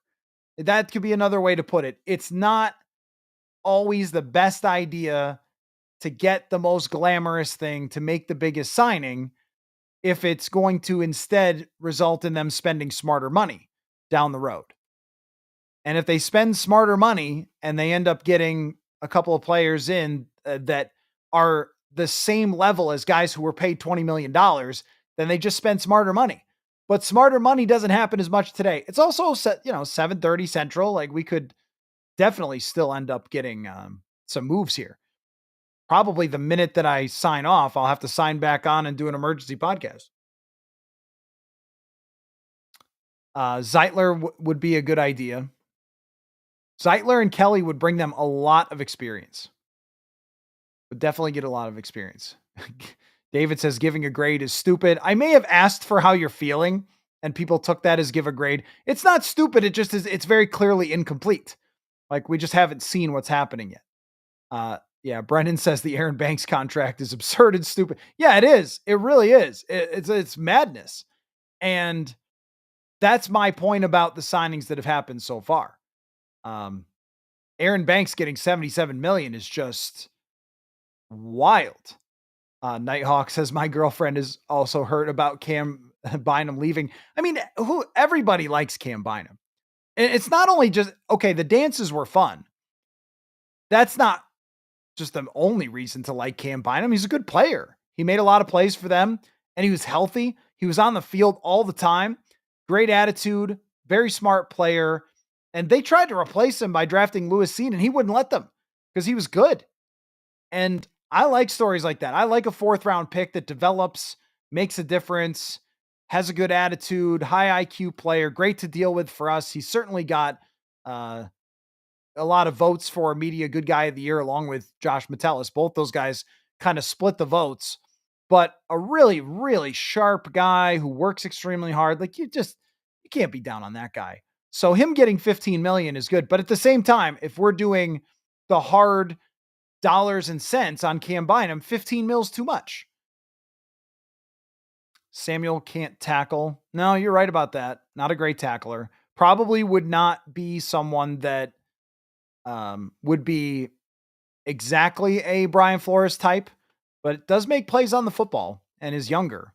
Maybe there's something you could do there. Also, missed tackles is a weird metric sometimes. Like, depending on how you play, Byron Murphy gets a ton of missed tackles. They play zone. They rally to the football. Guy makes a move. You're trying to bring him down. You get a lot of missed tackles. I haven't found that metric to be particularly good as like what I see versus what the numbers say. Like, I don't think that Byron Murphy's a bad tackler. I think he's rallying to the ball a lot, which means running full speed at some guy, flying at him, and you get missed tackles a couple times a game. I'm not saying Asante Samuel's good at it. He's very small, so he might not be. Just that it's a tough metric. Son of Beavers, would it be possible to sign Allen and Levi on Wazurki? Depends on the price. With Allen, it feels like he's going to ask for a lot, but he also might be in a spot with Jonathan Allen. It may be wise. Think about it this way. If you're him, let's say you got some offers out there that are 3 years and 30 million. Just say. I don't know why he would make less than Grady Jarrett, but let's just say that he's got 3 years, 30 million out there. Okay, that's a good amount of money. But if he came to the Vikings for 1 year and 12 million and then has a good season with Brian Flores, then you could be looking at a massive payday for next year. If he were to get 8 sacks and 50 pressures or something like that, and coming off the injury, if he were to prove that he could stay healthy and be excellent, that would be an argument. Do you want to bet on yourself and then get one more huge contract? Or do you want to kind of take what's there now? And sometimes, though, these contracts, and I saw Andrew Brandt, who used to do salary cap stuff for the Packers, he pointed out that the agents will try to put out the biggest dollar they could possibly get. So sometimes we overreact to that. And maybe Grady Jarrett is more like a 1-year deal as opposed to the 3 years, 43. I'll have to see the structure to really know that. But for that price per year, would you do that deal with Jonathan Allen for maybe 1 year? Probably, considering the cap space. But as far as Onwuzurike, that's a guy I really would like that to see them get, because I think he's a ascending player. That's why when I bring up Asante Samuel, I don't know about the fit. Brian Flores knows about the fit. All I know is 25 years old, has a good season under his belt, developed in Los Angeles, and I want players that are going up. I want players that are 25, 26, 27. So let's see. Blue Stork just got here. Heard we got a center. Any other updates since I got off the air earlier? Unfortunately, not really. And I kind of thought that there would be when I set out to do 6 hours or so of live broadcasting today. I did think that there would be maybe more opportunity to talk about signings other than Isaiah Rodgers and Ryan Kelly. But you guys see what you guys are doing here, though, is asking great questions, leaving great comments, and that's still resulting in an awesome conversation. So I feel like time's still flying by. I'm like you guys, though. Trust me, that's the thing. I'm just like you. I love moves. I love reacting to moves. I want them to do stuff also, but I also think, wouldn't really be the best idea to spend $20 million on a mediocre guard. Sean says, what do you think about bringing back Delvin Tomlinson? He's being released by the Browns. He's another one where you have to wait till the first day of the league year, but I'm okay with it. I don't think so. It's hard sometimes. And this is the thing about, PFF with using the grades and using the stats and stuff, is that you do have to be a little cautious sometimes, because a team like the Browns was just melting last year. So how good was somebody as a defensive tackle? Like, they're going to still give us the best metrics, but how good would it have looked if it was with the Vikings versus with the Browns, where they were falling apart? So he graded well last year, though. Surprisingly, he had a lot of quarterback pressures in Cleveland, 36 in both years. I mean, he actually in Minnesota 2022 had a 79 pass rush grade, when that job was a little more pass rush centric than it is now. I like Delvin Tomlinson. He's a good player and he brings a lot to a locker room. He's a very intelligent dude. I think he was recruited by Harvard or something. Very intelligent guy and a good fit. Looks to me 36 pressures each of the last 2 years. Like, he's still getting after the passer, and maybe there was a contract conflict. He's like a 600 snap guy. He's not exactly what I'm looking for, but exactly what I'm looking for is expensive, as we saw from Tershawn Wharton. And how many pressures did Tershawn? This is what I mean about the prices and how crazy the prices are. Is that Tershawn Wharton? Let me get his numbers here. Sorry, multitasking here. Getting Andrew Kramer on shortly from the Star Tribune. Yeah, so Tershawn Wharton, here's a crazy thing. The guy from the Chiefs who signed for insane money, he had 33 pressures last year, and Delvin Tomlinson had 36. But we don't think of Tomlinson as that type of guy. We think of Wharton as that type of guy because he had sacks. I mean, I would rather have Tomlinson at what, maybe like 10 million? So maybe. I don't hate that idea. I like that idea. Rhino Man says, do you believe the Vikings rumors that Walter Rouse will get a shot at guard? I don't know if he'll get a shot to start at guard, but they want him to be a guard because he really impressed last year in camp. And Christian Darrisaw gestures at Darrisaw. And maybe someday, if Brian O'Neill, who is getting a little up there, ends up moving on, they might kick him out to tackle or something. But that's years down the road. And I think he's a good prospect for them. I think they hit on that draft pick. And maybe the reason the guy dropped was because he's so freaking smart, because he went to Stanford for biomechanical engineering. And I spent 15 minutes with him for a story, and I felt so much dumber. Just really, really sharp kid. And he's a good athlete too. He's a basketball player. As far as get a shot at guard, this is one of the ways of potentially going about it would be to get Kelly and one other player. And then one of the positions is either Brandel or Walter Rouse, and they fight it out in camp. Don't love that. I would like either first round draft pick talent or proven free agency guys coming in. But if it ends up being Kelly and say Brandon Sheriff or something, and then they battle it out, there's a chance to improve that. And Rouse is a good pass protector. He's an enormous guy. He's really tackle sized. So that could be good. But he will compete. He will compete at guard. Andrew Kramer, the Star Tribune, is going to join soon. He just messaged me, said he's going to have a chance soon. Is Harrison Smith coming back? Don't know, but we'll see. I kind of go back and forth on whether I would want Harrison Smith to come back. And that's not because I don't enjoy being around Harrison Smith. He is a very insightful guy.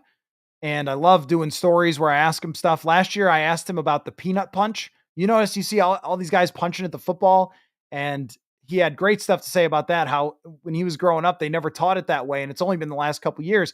So having somebody with that wealth of knowledge to talk to about football and to watch him play and how he's turned into such an incredibly cerebral player without the physical skill that he used to have, it's really something to watch. But as far as like he played last year really well, I thought, and you don't want to see a guy like that go down and fade and struggle at the end. You'd rather see him go out with a 14-win season.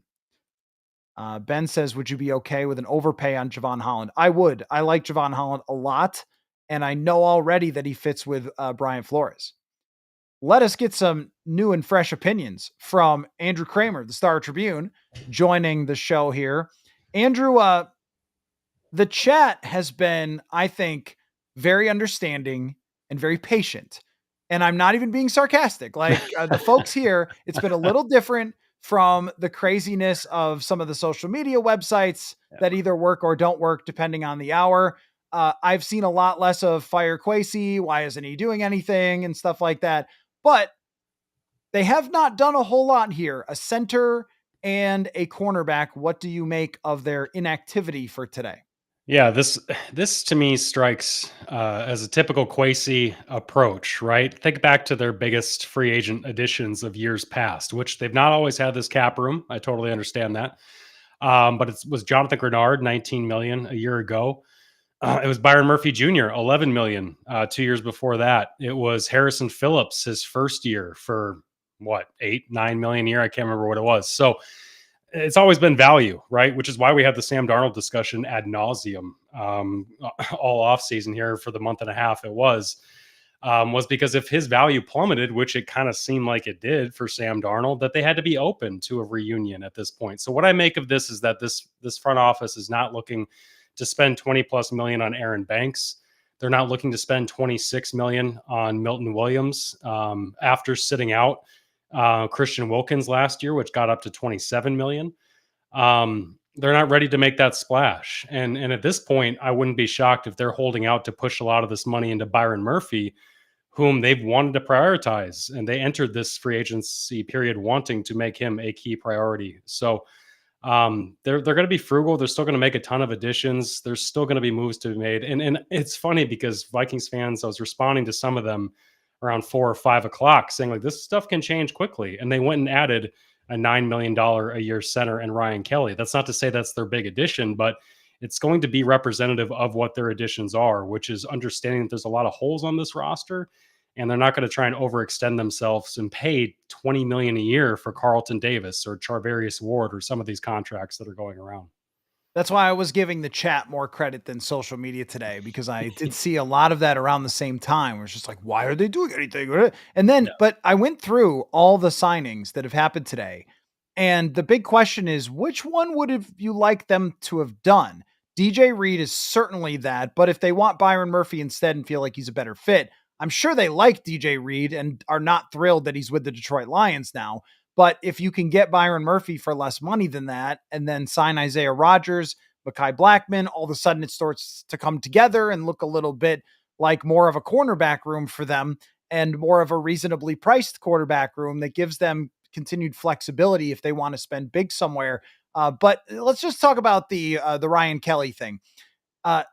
Throughout this free agency period leading up to it, I saw him as a free agent. I did not include him on lists of mine, which is so funny because I made 60 players on a list and they sign a guy that wasn't on there and you're like, come on. But the reason I didn't was because I just didn't know if they wanted to improve the center position or not. And my thing was 32, he's had some injuries, hasn't played a full season in 2 years. I figured that to be red flag-y, but it turns out that it wasn't. And they signed him to this 2-year contract. I'm assuming he's a center because he's played every snap at center. And the main thing is here that they are just saying, this guy's one of the best pass blocking centers in the league. And we're just tired of the center being back in the lap of the quarterback. And they don't want JJ McCarthy scrambling around when that's happening as every quarterback before. I'm sure Kirk Cousins today is like, really?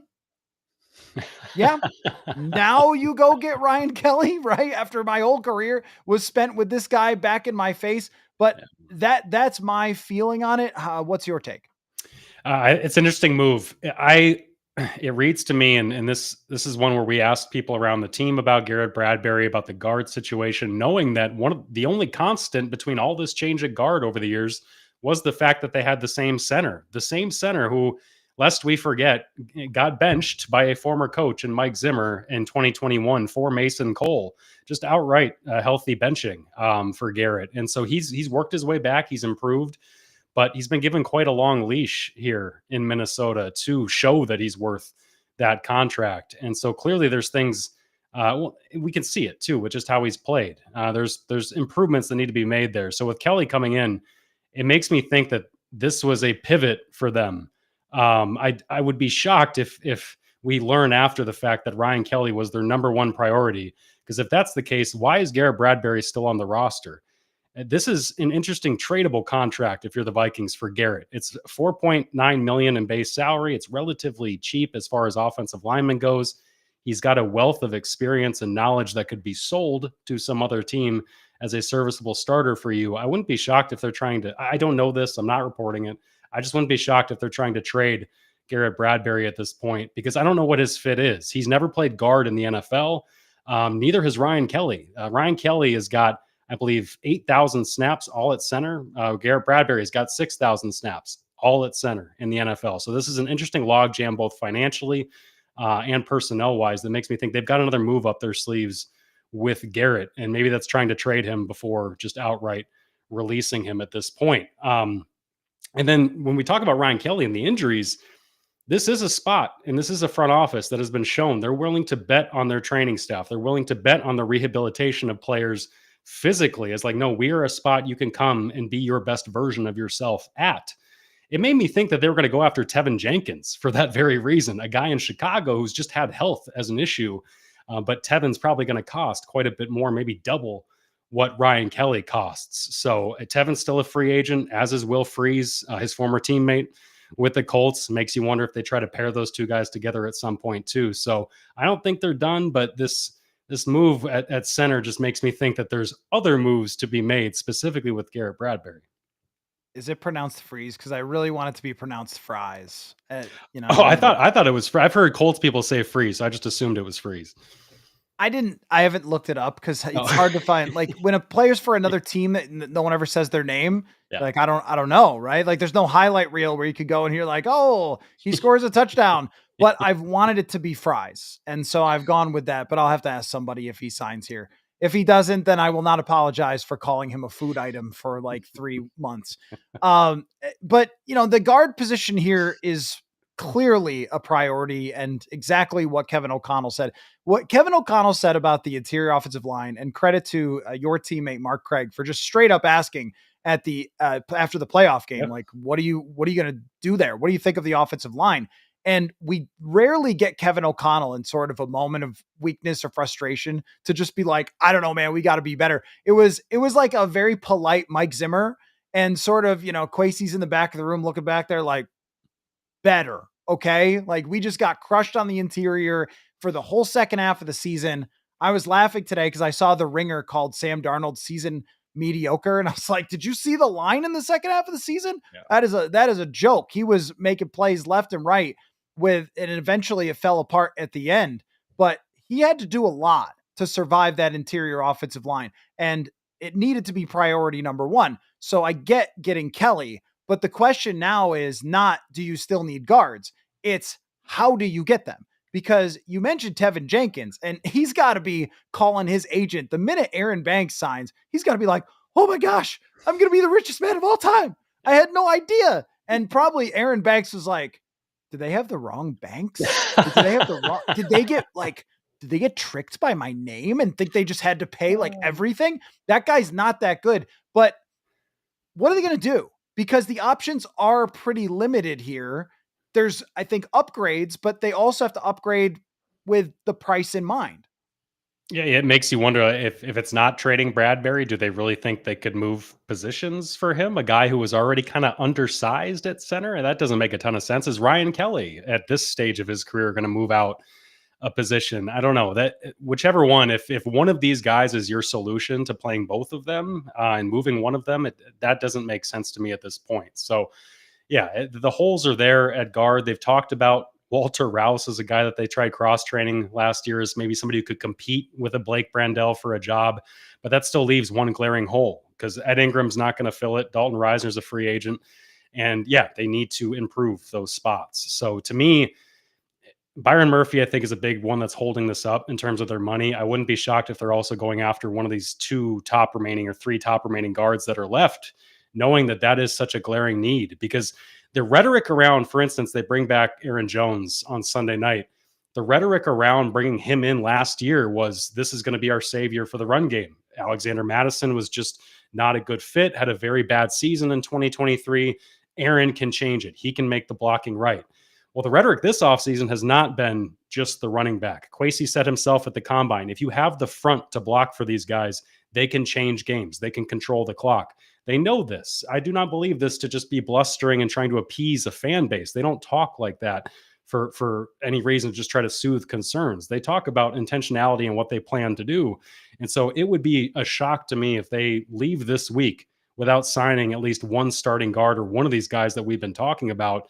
Or at least hear that they were certainly in the running or one of the final teams to get one of these guys. Because as you mentioned, Aaron Banks' contract with the Packers, it's kind of absurd. The guy was an okay guard for San Francisco. Even San Francisco's swing tackle gets paid by Kansas City. It's like, what exactly is going on here? It's just, I think these offensive linemen are getting incredible numbers in free agency, and it speaks to how few good offensive linemen truly make it to the open market. Well, and if you remember last year, and Carolina did the right thing getting Damian Lewis and Robert Hunt. They did a good job with that. But Kevin Zeitler slipped through the cracks as an older guy and got $6 million. Yeah. And I think the Vikings have a little bit of a tricky thing here where you want to be that team that gets Kevin Zeitler for $6 million and then you just have this great deal. But you also don't want to wait so long that you miss out on everybody and you end up kind of holding the bag there and moving another tackle to guard or something that you drafted in the 6th round. Like that's where, people are asking about Walter Rouse. It's like, they like Walter Rouse, but I don't want to do that. I don't want to do that for a starter.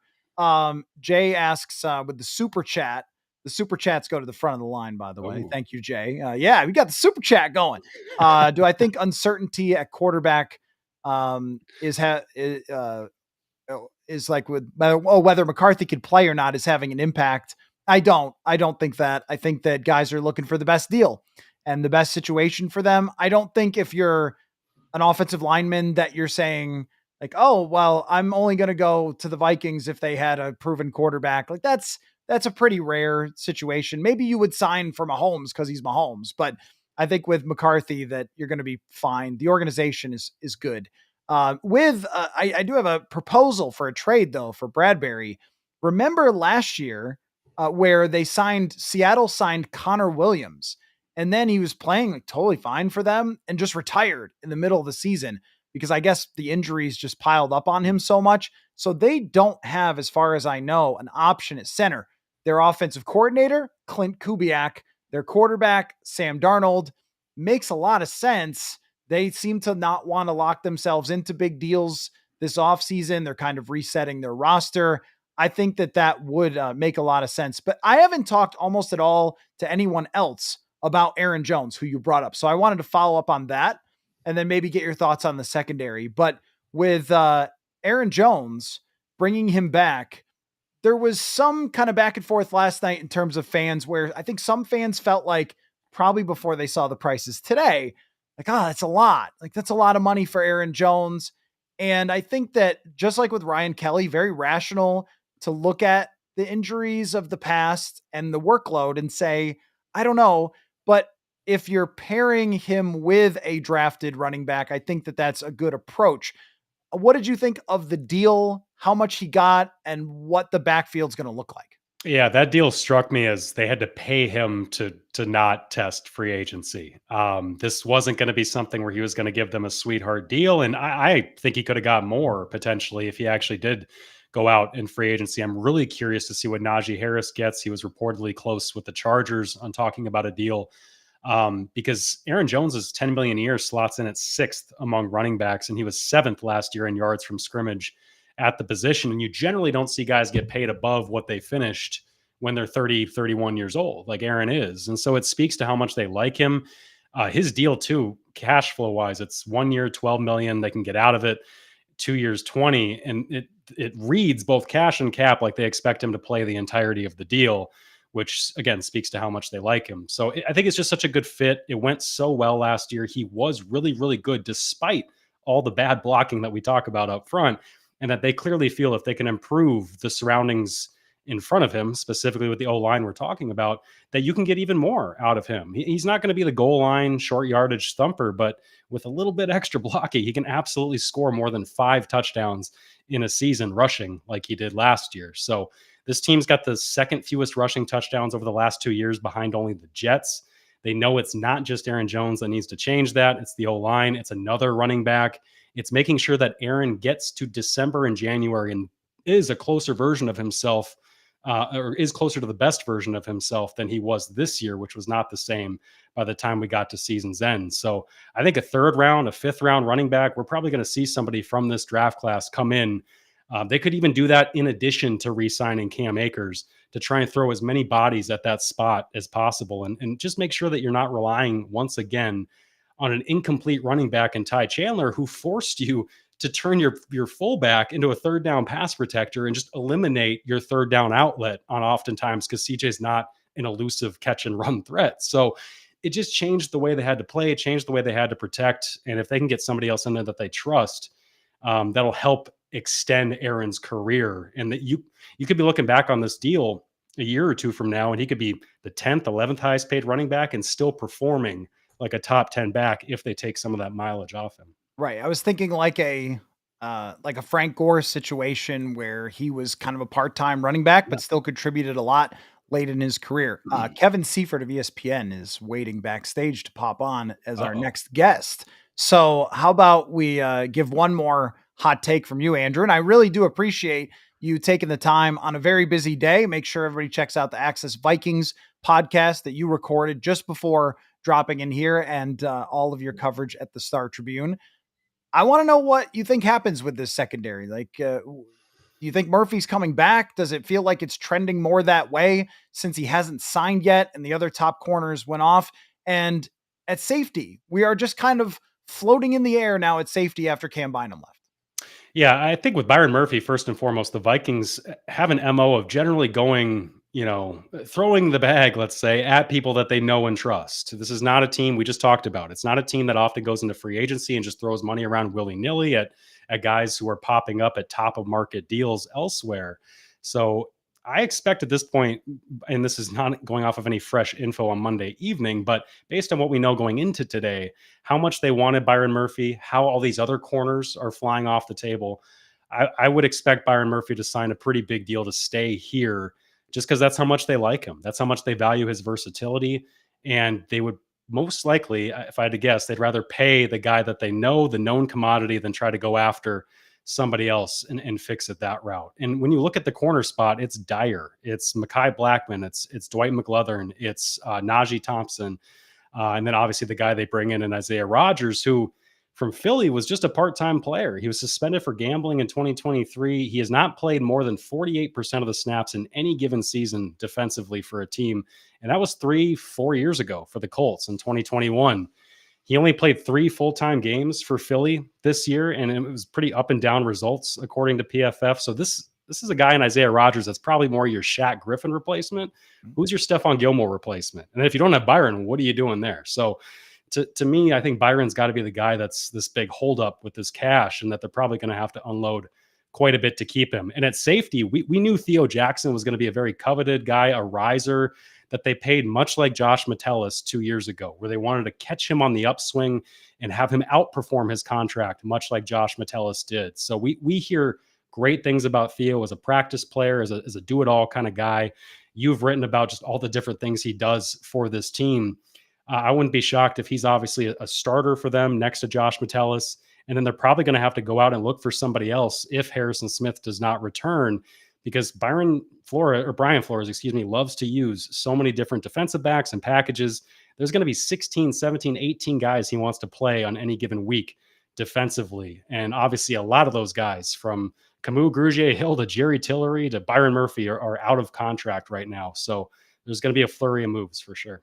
Yeah, I would not be against spending a lot of money on Byron Murphy to come back. Doesn't have to be insane, but even if it's in the range of DJ Reed, okay. And then to add a safety who's a dynamic player. Justin Reed is out there, and so is Javon Holland, who has that familiarity with Brian Flores, who drafted him and was one of the tops in the league in quarterback pressures as a rookie with Brian Flores. You could kind of put 2 and 2 together, but he probably will be looking for more than Cam Bynum by a decent amount, I think, because he's been a better player so far in his career. Well, we'll see how a lot of this plays out as we go forward. Maybe we'll get more in the next hour or so, which is kind of my plan.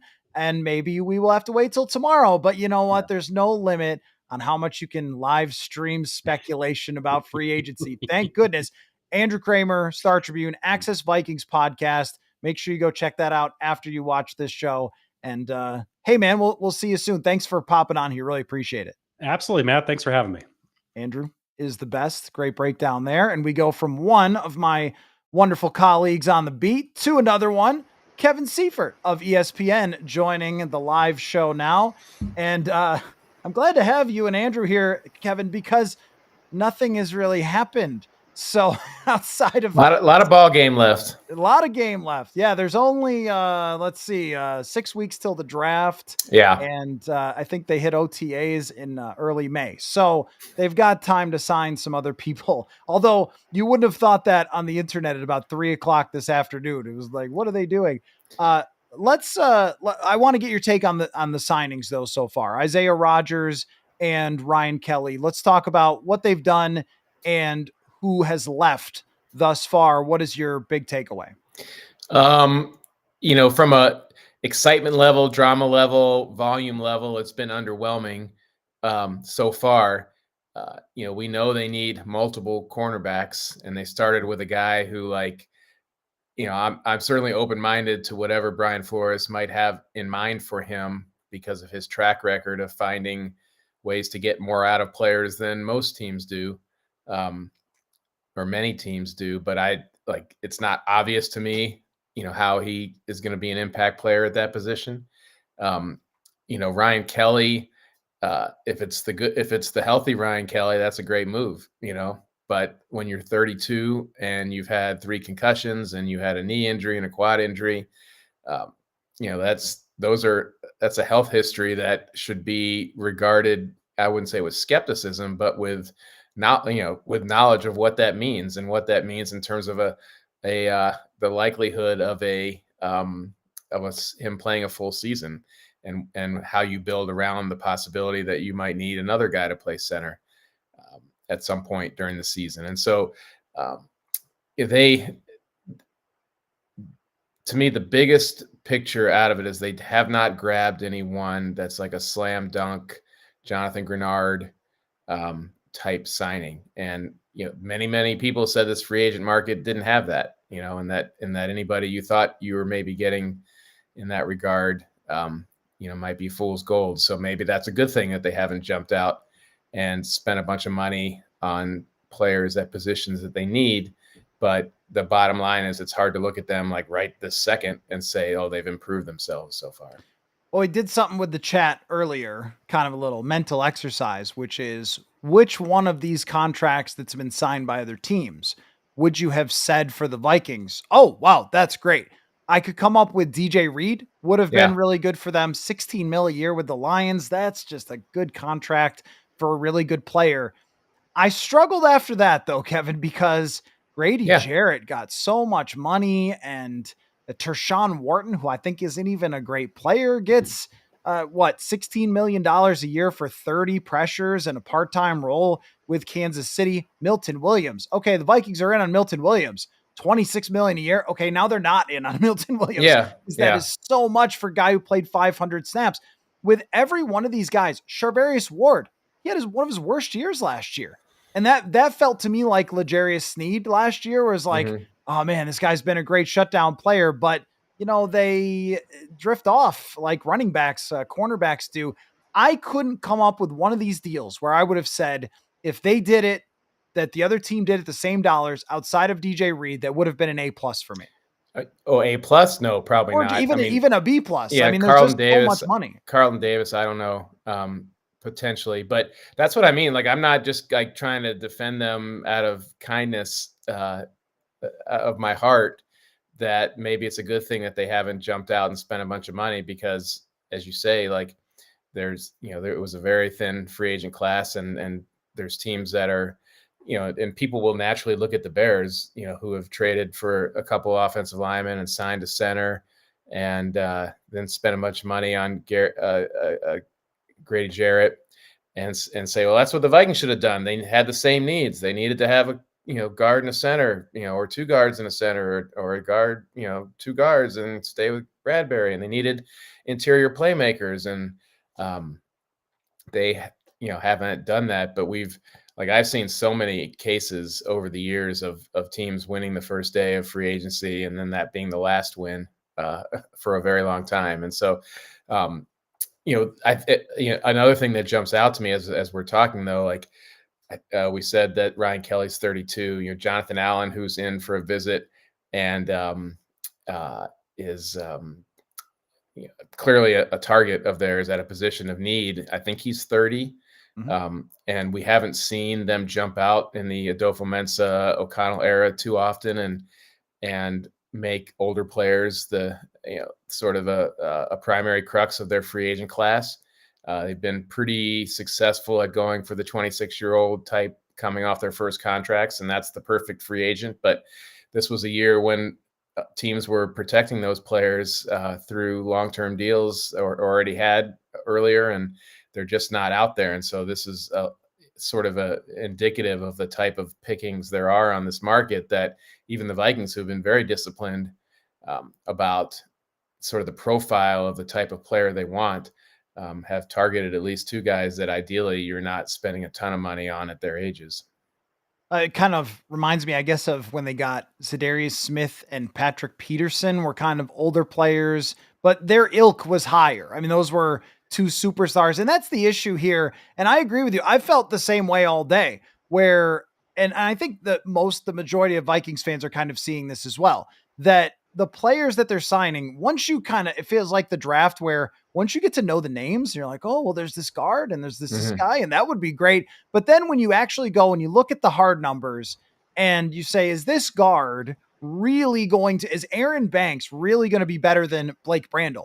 And Yeah. on paper last year, they were not. Yeah. They just signed Blake Brandel for $20 million a year. It's the same size guy. It's the same. He's a Yeah. better run blocker. But I mean, that's that type of thing. That would have been ludicrous if Yeah. the Vikings had spent that much money on a guy.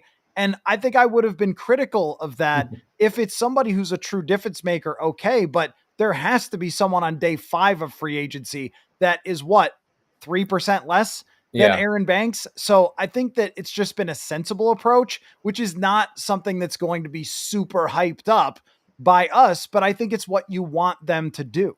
Yeah, and they could still end up with a Will Freese or what have you, and like there's, if they end up with him and Byron Murphy, and so then they've added 2 cornerbacks and 2 offensive linemen. I think that would be, people would look at that and say, well, that's not a bad haul in free agency, at least in this particular free agency.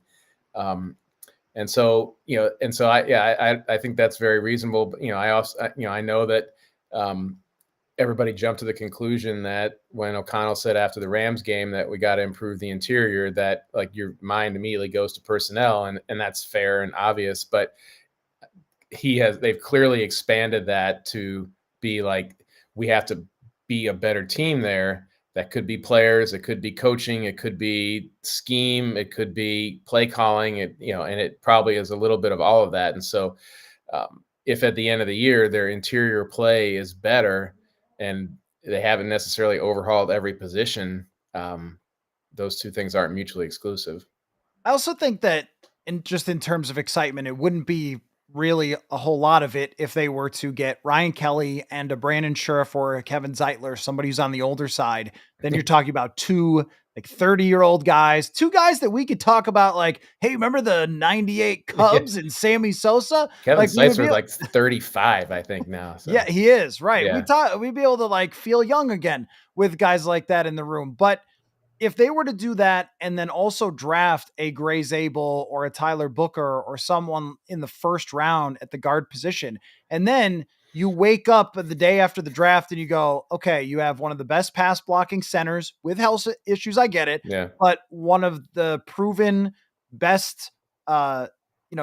Okay. So we do have a signing here, by the way, James Daniels to the Dolphins. So there's another guy off the list for a guard. He had the Achilles issue. Adam Schefter reports, but so there's another guy that goes. I'll be curious about that price because that's an injured guy coming back. But if you were to wake up and say, all right, it's Ryan Kelly, it's Kevin Zeitler, proven 30-year-olds, and it's Gray Zabel, this young freak boy from North Dakota State, and then it's Darisaw and it's Brian O'Neill, like that looks pretty good to me. And I don't dislike the idea of having veterans up there as well with a very young quarterback who's taking over this year. Yeah. I would feel a little bit better about it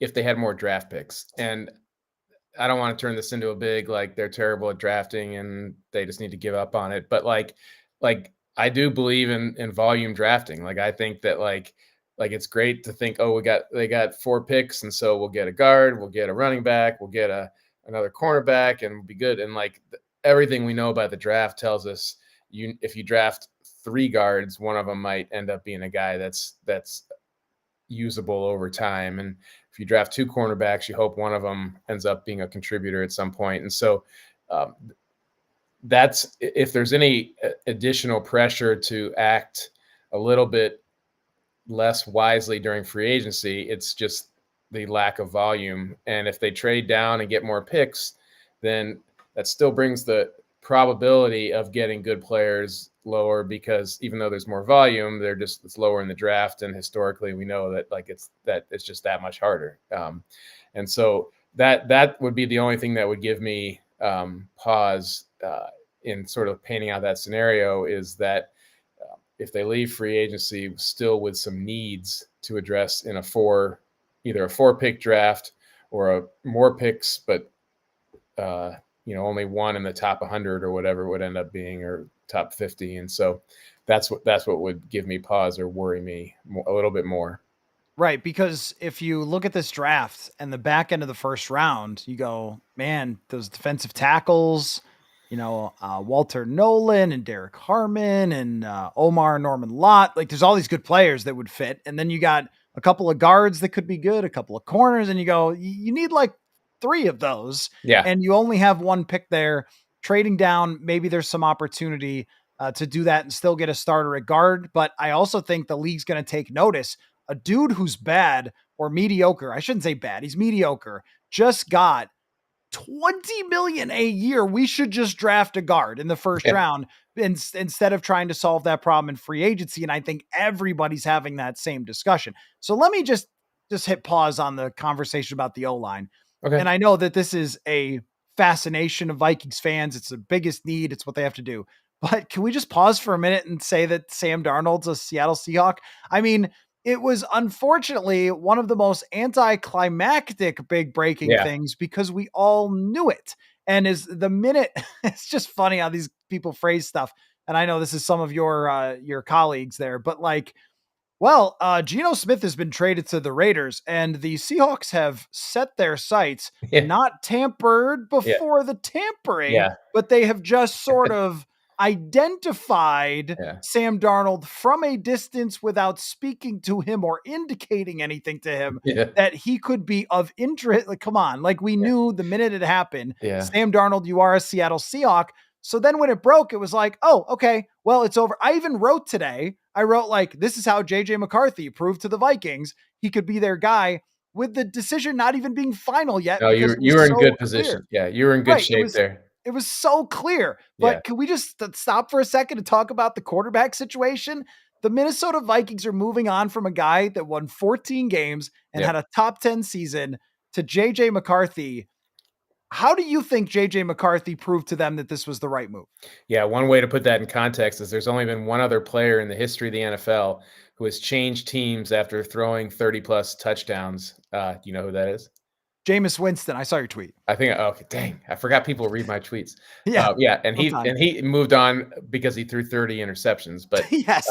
And I don't think the Vikings made the wrong decision, but it just shows you how rare it is that he has now moved on. And so the wild thing is like the part that everyone like has been seeking to inflate drama into is, has JJ McCarthy proved that he's ready for that? Or are they still looking to bring in Aaron Rodgers? And like the idea of they would pursue Daniel Jones, and if they couldn't get Daniel Jones, they would turn to Aaron Rodgers has been one of the more preposterous, like logical things that I've ever heard. Because if you're thinking you might want Aaron Rodgers, I'm pretty sure you go after him first, and because he's obviously pretty good, I think still maybe, and would obviously be a starter. Daniel Jones would be competing, but regardless, like, I can't say for sure that he has. I think it's, he showed them as much as he could through that first preseason game, talking about JJ McCarthy. And there's nothing, there's nothing that they could there's not enough that's happened since then for them to have solidified anymore, or to have any doubts, unless he left the building for a month at a time or something. And we know that there was no attitude or issues or any kind of anything that I was aware of, other than him just rehabbing and running into some swelling and then having to start back over and having to rebuild his body. So nothing. I just don't think much happened after training camp when he hurt himself for them to have really decided much of anything, other than do they think he's physically ready to go through OTAs? And those are the things that it sounds like he has shown them that he's very much on track to do. And so I think that to the extent that they've decided okay, this is going to be JJ McCarthy's season, it's just that they drafted him last year. He looked good. He was looking good at the time of his injury. No red flags have come up since then. He's going to be healthy enough to go through the entire offseason program, and it's his time. And so that's how I look at it. I think that they're looking to, the fact that Daniel Jones was here on the practice squad and is still very much under consideration. And who knows, hopefully maybe we'll get some news on that at some point sooner than later. Shows that they're not just looking for, I mean, they could have brought Nick Mullins back to be JJ McCarthy's backup. So they know they need something a little more substantial potentially than what they would get out of Nick Mullins. But I think, they made a commitment to want to have multiple seasons on a rookie contract. They put a lot of work into scouting all these guys. They liked him enough that if Michael Penix had been on the board at the time that JJ McCarthy was also available, they would have taken McCarthy, from what I understand. And so, and nothing has shaken them from the belief they had when they drafted him. And so it's just the natural timeline of what their plan was. As long as he's going to be healthy enough to do all the things that he needs to do to prepare for training camp and then go through training camp and then start the season. And I think that's what they want to happen. I do wonder, something that came to mind, and I haven't really thought too much about it, but is we talk about Sam Darnold leaving. It's really, well, the Vikings let him go, but he was a free agent. So he had to make the decision. And as soon as another team had $110 million burning a hole in their pocket because they had moved on from Geno Smith, it made so much more sense for him to go. And I know that they're rebuilding some things, but it's a very good and a stable organization. In fact, it's very Vikings-y in that way. They have a GM who's established there. They have a good crowd. They have a good stadium. They have winning teams all the time. So if you're going there, you're picking an organization that is sort of similar to what you've had. And he's, Clint Kubiak, he's been with Clint Kubiak before. There's the connection. But I do wonder, because we've always framed it as, well, the Vikings are letting Sam Darnold go. But franchise tagging him would have been really difficult to work around. They could have done it, but it would have been very hard. So that wasn't really on the table for them. They would have had to convince Sam Darnold to stay. And I don't know how you convince Sam Darnold to stay if they wanted it. And what I always couldn't figure out is exactly what Kevin O'Connell wanted, because he was the one that walked out to us in Cleveland and said, hey, he's our franchise quarterback for the future. And then I asked people behind the scenes, like, was he serious or was he just being like nice? Like, no, he's serious. That what he had seen already, he felt like this was what we drafted. The trajectory is great.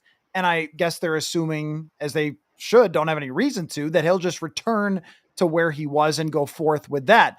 So I think it's a little bit of a combination of both, but I do wonder if there was any part of O'Connell that did try to convince Sam Darnold to stick around on a short-term contract. But then when Seattle arrived, there was no, because if it's the Giants or the Browns asking, you got to be like, come on, Sam, just stay for another year. I do wonder if, in a way, maybe Sam Darnold will have done them a favor by just saying thanks, but no thanks. And now the way I look at it is, this is finally the Kwesi Adofo-Mensah plan come to life. This is what he wanted all along when he got here, was to move on from Kirk, reset the cap. Yeah. Maybe he thought there'd be a better free agent class than there is this year, and then turn it over to JJ McCarthy. So all those kind of things were swirling a little bit in my head about how, did Seattle just sort of become Johnny on the spot? Because otherwise there wasn't a lot of great options there. I guess that's a question I've thought about too. And we'll never know, like, if somehow this all was precipitated by Geno Smith deciding he didn't want whatever the final offer was in their negotiations with the Seahawks. They said, okay, we're done. You go to the Raiders, get your money there. And now they have an opening. Had Geno Smith agreed to that deal and stayed in Seattle, would the Raiders have pursued Sam Darnold? That was what Schefter thought initially in the offseason. I'm not sure. They would have had to do something, whether it was Aaron Rodgers or Justin Fields or whoever else. If there was anybody really seriously competing with the Seahawks for that deal, it didn't drive up the price, and we didn't hear the name of it. So it might have been one. I think my theory on it is that because this followed such a similar pattern with the Cousins departure, where they talked to him, they made him an offer, they made Cousins an offer. They knew even when they were making it that the Falcons were going to blow them out of the water with it, but it wasn't just a rejection. They weren't just saying so long, thanks for the memories. And to me, at least a part of what was going on with Sam was just to not have a rejection of him after the season that he had. And I think that, I mean, the pattern is just too similar to say it's coincidental. And I think part of that is, I think one thing O'Connell thinks about in terms of building culture, and maybe Kwesi's part of this too, is like how you treat people on the way out. We've all seen in Minnesota at different sports and every level, the really nasty departures that can happen sometimes, and name calling and finger pointing and reputations affected. And I think, I remember Aaron Rodgers talking about that in Green Bay, of how upset he was with the way some of his good friends and teammates were treated on the way out as a piece of meat and garbage. And we all know how, that's sort of the theme of pro sports.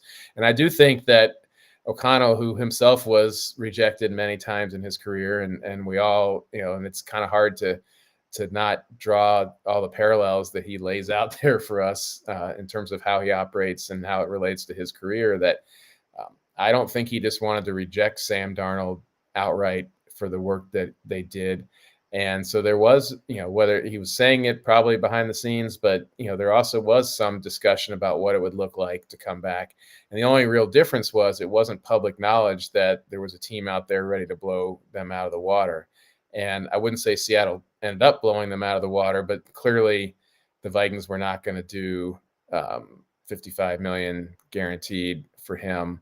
And, it was going to be it would have had to be something where there was just nobody offering him anything. And yes, we need a veteran quarterback. And as long as you're okay with the understanding that this is eventually going to be JJ's team, if you want to come back for that, great. But it never really came to that. But I do think that the prevalence of the idea that the Vikings were serious about bringing Sam Darnold back was in part because of just trying to have a pleasant separation. I think that that's a really good theory about. So the other night I was watching Ian Rappaport, and I don't mean to, I'm not trying to call him out or anything. Okay. I don't want to fight him in a Starbucks. Okay. But, the other night I'm watching the Insider show, and he says, well, they want Sam Darnold back, and, yeah, there would have to be a quarterback competition, but, the Vikings could work that out or something. I was like, no, what? I mean, not unless the rest of the league just had wanted nothing to do with Sam Darnold, which would have been crazy to me, because all games except for Jacksonville and the two last games, he was really good. And if we're only judging quarterbacks that way, Justin Herbert wouldn't have made any money, and Tua would look how bad Tua was in his playoff game against the Chiefs. Like, they don't do it that way, right? You're looking for them to just replace Geno Smith and have good quarterback play. There was always going to be somebody else who arrived with some money for Sam Darnold and also said, you don't have to compete with someone after you just had a 14-win season. So that never made sense to me. My theory was that every time Kevin O'Connell is asked from people whose job is information and they need to have something that's very competitive, he's always going to spin positive no matter who it is. So even when Dalvin Cook was clearly going to be released, there was still reports leading up to that that were like, well, they might work something out with Dalvin Cook. And I was like, if they work something out with Dalvin Cook, I'll change my name to Dalvin Cook. Like, it was so obvious that was not going to happen. And yet still the reports, think about, everybody has been like that. So sometimes it's like they want to re-sign Hawkinson. Well, they did. And sometimes it's like, well, they'd love to keep Eric Kendricks. Like, no, they wouldn't. They want to move on. So I think they're always going to tell everyone on the outside that, to answer the question, but they're never going to say, no, actually, we're totally fine if they move on. But here's a totally different JJ McCarthy angle, though, because I don't want to get into the whole who's reporting what information stuff. That's been frustrating, I think, for fans to have it kind of lead them the wrong way in a lot of ways. And crazy today, they're not trading JJ McCarthy. Wow. How about that? I can't believe it. But what is now a realistic expectation for this team, knowing that this free agent class does not offer some person who's going to come here and wow, you're a way different team because you acquired player X. Even Javon Holland's not totally changing your franchise. What is a realistic expectation for the first year JJ McCarthy Minnesota Vikings? It's funny because I spent all last year saying, well, there's always a dip in competitiveness when there's a quarterback transition. So here it comes. And that's partly why they were, they were 6.5. Their over under was 6.5 wins and all that. But I think what we know about the team that's around him and the coaches that are around him, I think it's a playoff team. I think their expectation should be that they make the playoffs with JJ McCarthy in not his rookie year.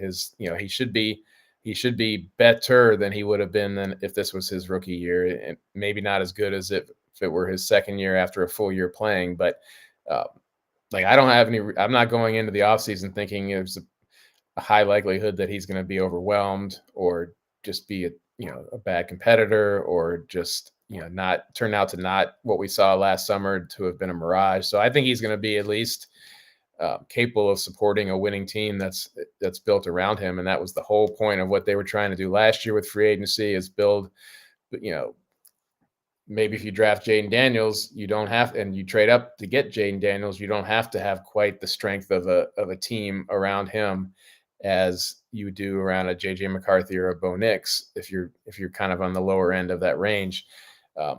And I think they have a good enough team around them, from skill positions to, we'll wait and see what they end up doing defensively from a personnel perspective. But I think Brian Flores has deserved the benefit of the doubt of fielding a playoff level, maybe not a top 5 defense, no matter who the personnel is, but a playoff caliber defense. And the offense has been, when they've had somebody other than their third string quarterback on the field over the past 3 years, they've had a playoff caliber offense. And so I think that's what the expectation should be. Like, I don't want to say I learned my lesson about predicting or assuming a big step back last year, but based on what we saw last year and the way they played and what we know now about those players and the coaches, I think it's more than fair to expect them to compete for a playoff spot and to be disappointed if they don't make it.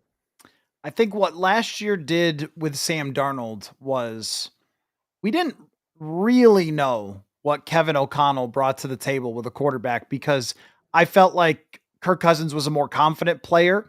But if you look at on paper, was Kirk Cousins different from? No, he wasn't. He was the same. He was better in the pressure moments. Right. Yes. Oh, yes. Where we can be measured. But anyway, go ahead. No, for sure. And he was more confident and his leadership was better and his belief in himself, but his actual statistically wasn't a whole lot different.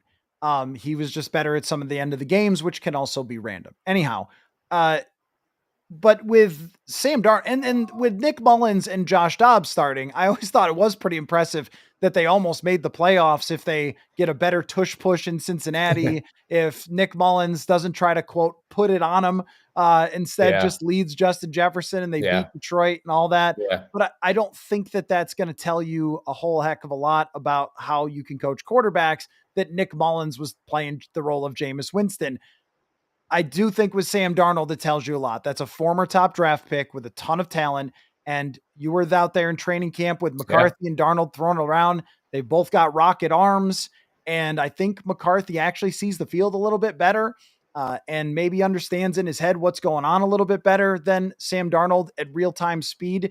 And yet they did adjust this offense. It was different. They actually played almost the Kubiakian kind of Shanahan. They ran a lot on first down. They ran more play action. They took deep shots down the field. Like, there was a very serious adjustment in how they played to fit with Sam Darnold.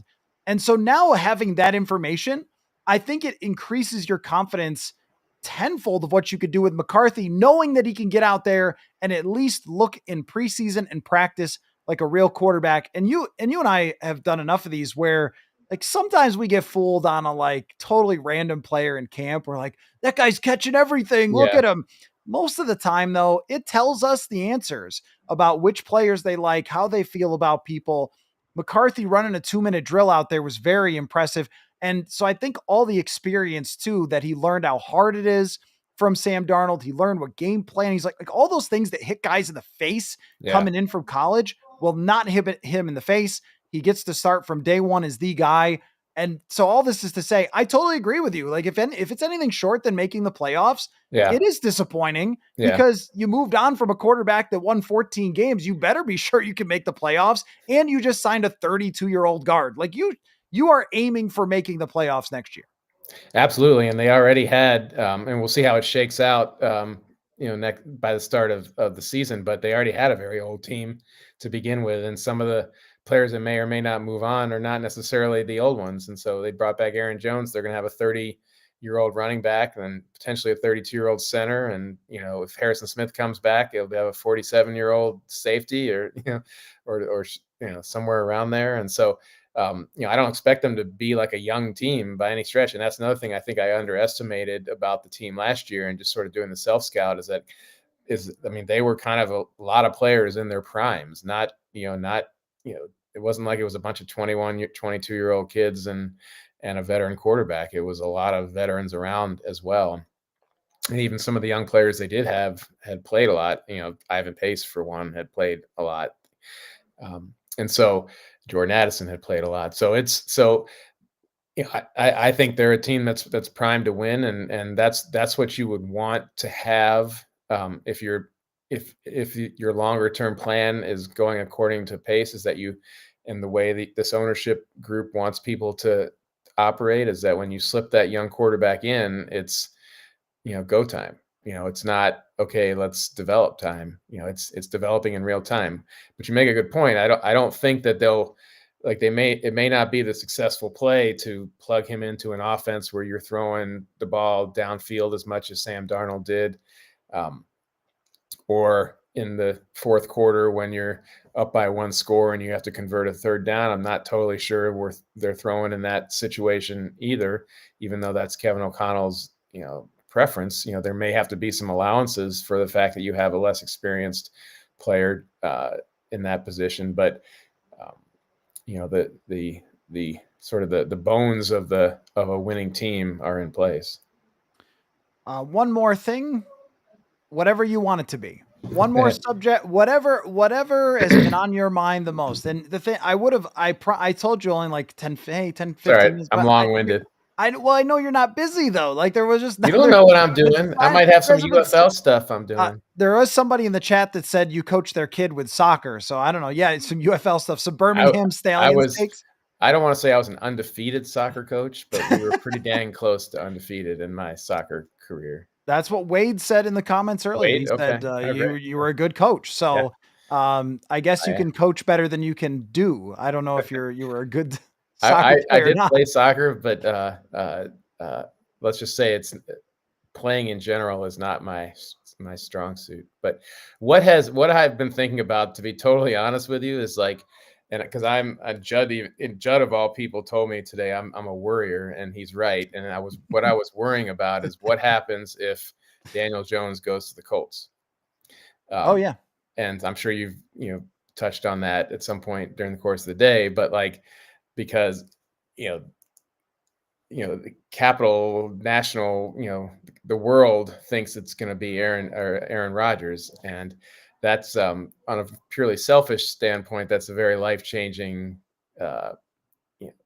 work-wise, a very life-changing move if the Vikings were to do that, because that puts the Vikings in the center of the NFL dramaverse, as I would call it, and that would change a lot of things. It seems very against everything about what we were talking about.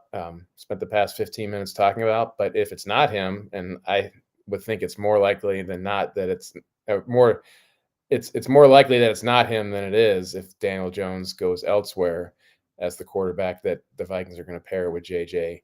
But then who is it? And is it somebody you would trust? If the whole reason to have it be Daniel Jones is, we think right now JJ is going to be fine, but is he? We haven't seen it yet. And what if he gets hurt again? This is a team that's primed to win. And you would hate for all this blueprinting that was done to be scuttled by the fact that you didn't get a backup quarterback who could, competently get you through the season the way kind of Sam Darnold did last year. And so, I know Orlovsky put Jameis Winston next to the Vikings, and that doesn't strike me as a fit in any way, shape, or form. But it's not like there's like all these other guys out there. I know there's a guy out there that you prefer in Mac Jones, but like there's like that it could be him. I don't know, but like it feels like there's a relatively big drop off there, and like as crazy as it sounds, like the Vikings should be competing for as hard as they're competing for anybody on the entire free agent market to get Daniel Jones, who, if you were a Giants fan, you'd be like, what are you talking about? But like, it feels like there's that's a player who could follow in the Sam Darnold mold if he needs to, but then also would just take advantage of the full year. And like, this is, it's becoming a quarterback factory. I mean, Kirk Cousins and Sam Darnold in back-to-back years, probably both getting them compensatory third-round picks. That's not too shabby, but that's what I've been thinking about. That's what feels to me as a quarterback-centric beat writer, a not insignificant issue. Well, I was thinking if Aaron Rodgers signed here, I could just do one podcast and then just retire. It would just get that'll pay for the year. Everybody, I'll see you next year after Aaron Rodgers isn't here anymore. Thank you for the numbers. From a data perspective on the Purple Insider YouTube channel, it would certainly be a good for me, but I can't make any sense of how that would fit. And my thing is, Aaron Rodgers was obsessed. Oh, Gardner Minshew's a name that comes up. I like that name. But Aaron Rodgers was obsessed with Justin Jefferson. And then every time Aaron Rodgers played Justin Jefferson, for the most part, he throttled them. And so you could see where Aaron Rodgers would be like, insider, say Vikings, like trying to speak it into existence, put it out there, right? Yeah. And if I were Aaron Rodgers, though, like, and you look at the teams that, the Giants, the Steelers are a black hole of quarterbacks, like I would want to play for the Vikings too. And I wouldn't be that worried about whether it hurt JJ McCarthy's feelings or not. Like, he's not going to be around long enough to have to worry about that. And like from a purely selfish standpoint, which like he's out there trying to see if there's somebody somewhere that would work for him as much as whether those teams think he would work for them. Like, that's the place to go. Who wouldn't want to? And so like I would be shocked if he, in his mind, are like, I don't want to go there. Like, I know people were talking about, like, he made some comments about people jeering him when he broke his collarbone. But like, there was like, you think Brett Favre didn't get booed when he was a Packers quarterback and came here? Like, I think those things can get worked out. But I guess I would be shocked if he didn't consider the Vikings the best case scenario for him. Oh, I mean, who doesn't? I mean, that was even JJ McCarthy, where when he got here, he's like, I was hoping that I ended up here because they have the best receiver in the world and a great quarterback coach, but that doesn't make any sense. As far as Daniel Jones, I have been less worried about this because, first of all, Daniel Jones hasn't been remotely good since 2022. He's got a bunch of injuries. He's actually never been good. 2022 was the closest. So I saw a playoff game where he was pretty good. Yes, he certainly was. I think that also that year, who was the guy for the Jets? Come on. Who was the quarterback for the Jets that was good? The guy who almost beat them with the Jets. Oh, Mike Wilson or the Adams, John. Who was it? It was some like very generic named quarterback that never played again. Who was that? Oh yeah, I remember. Somebody help me in the chat. Tell me who was that quarterback in 22 who almost beat them? Taylor Heineke almost beat them. It was just ridiculous. Yeah. Right? Anybody could have done that. Anyway, my thought on the backup quarterback situation always, unless there's a real quarterback competition, is if JJ McCarthy gets hurt. Oh, Mike White. Mike White was I thought it was Wilson. I said Mike Wilson, but thank you. Isn't that one of the Beach Boys, Mike Wilson? That's Brian Wilson. Oh, Brian Wilson. Joe name. Oh, here comes Bubby Brister, Neil O'Donnell. Okay. So anyway, but still, like, that guy almost beat them that year. And that was and Daniel Jones did most of the damage of his entire career against that defense. Yeah. My thing always is, this is my saying for the show, always and forever. I love how many people instantly remembered Mike White. Is that if JJ McCarthy is not the starter, you're screwed. And the Purple Insider show does not talk about screwed. I'm not that concerned about who the backup quarterback is. If it's Minshew, if it's Daniel Jones, you are not competing for a Super Bowl. So I don't really care. That's my thought on that. But as far as the Rodgers, that Tom Tupa is a great answer. Pat White Anybody is a throw great Richard answer. Todd out there yet? Yeah, Richard Todd. He had a moment Yeah. there for them. How about Glenn Foley, Yeah. Boomer Esiason, Yeah. Chad Pennington? Joe Is this the way you Namath. want to end the show?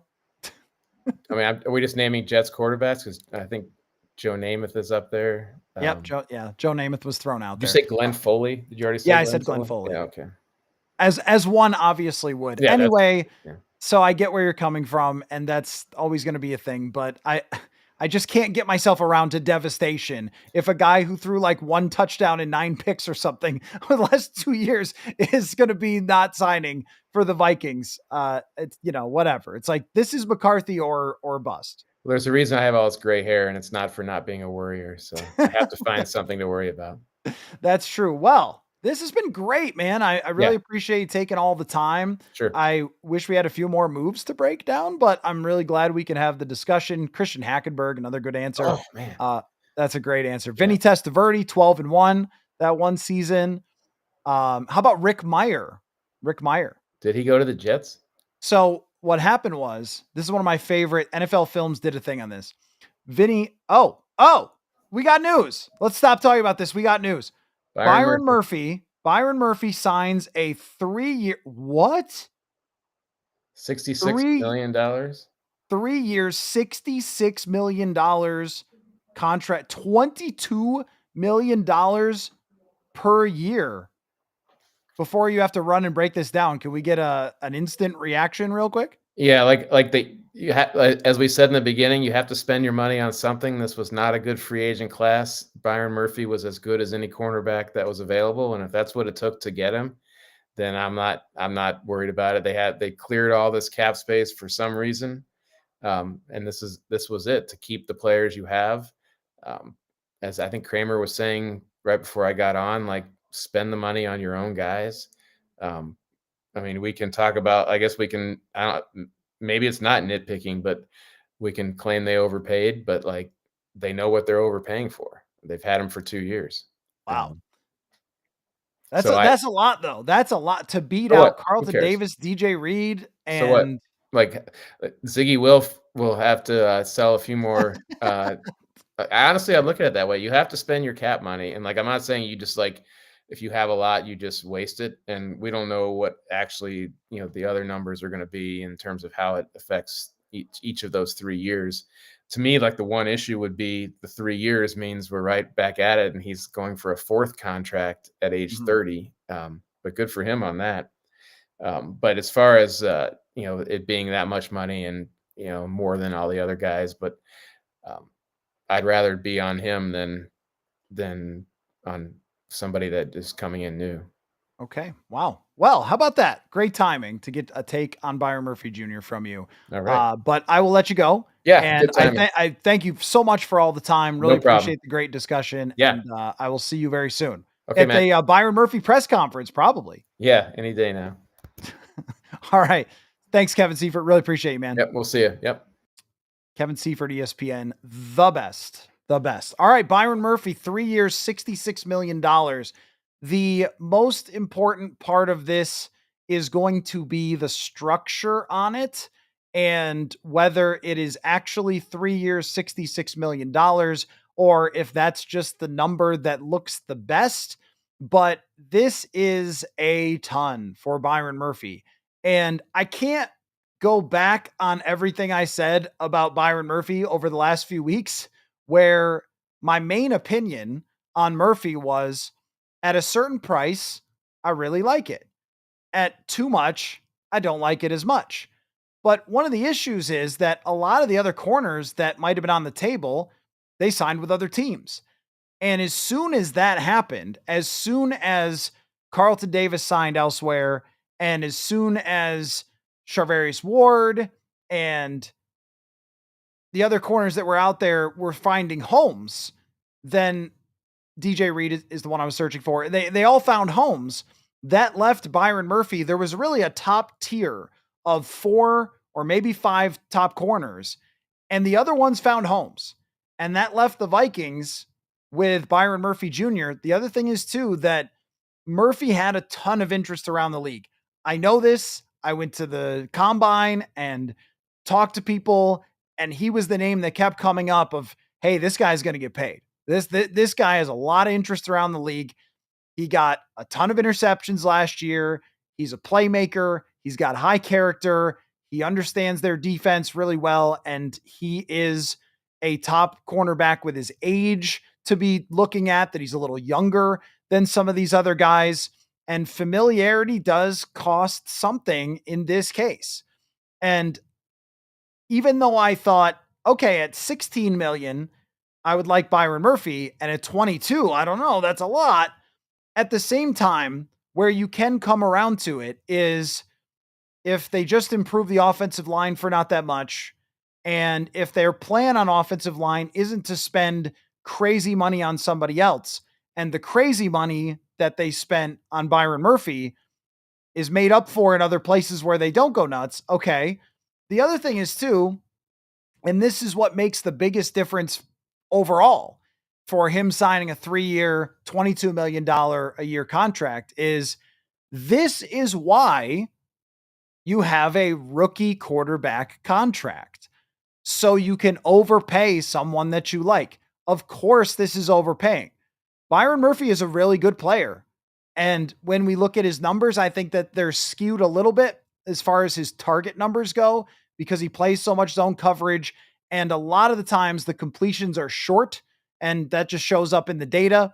He graded well this year, and I'll pull that up because I've been giving out kind of the PFF grades and everything else of where guys ranked.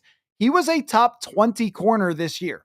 And PFF is not going to overrate guys for interceptions. Like if they throw it right to you, they're not going to give a guy a big score because they threw it right to you. Like that's the purpose of PFF. It's like what they do is to try to give us the true how someone performed.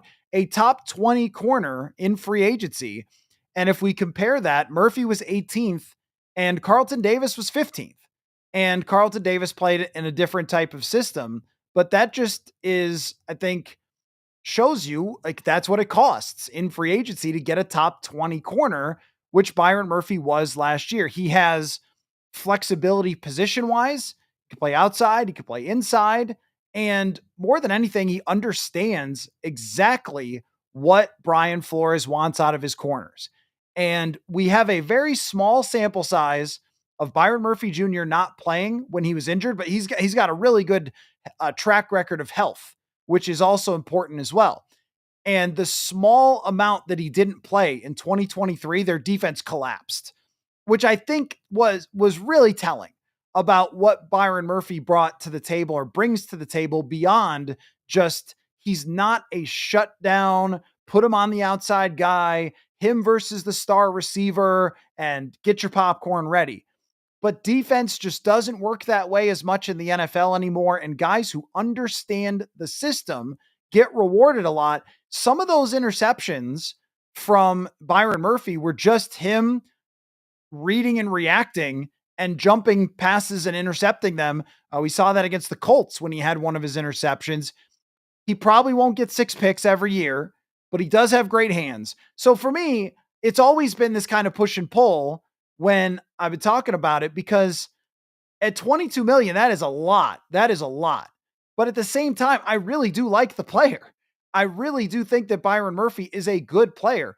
And if we go through the other corners that are still out there, all right, yeah, it's 22 million, but who else has the track record of Byron Murphy Jr.? Because now he has multiple seasons with the Vikings. He was a good Arizona Cardinal as well, and he's been better since he's been here, but especially last year.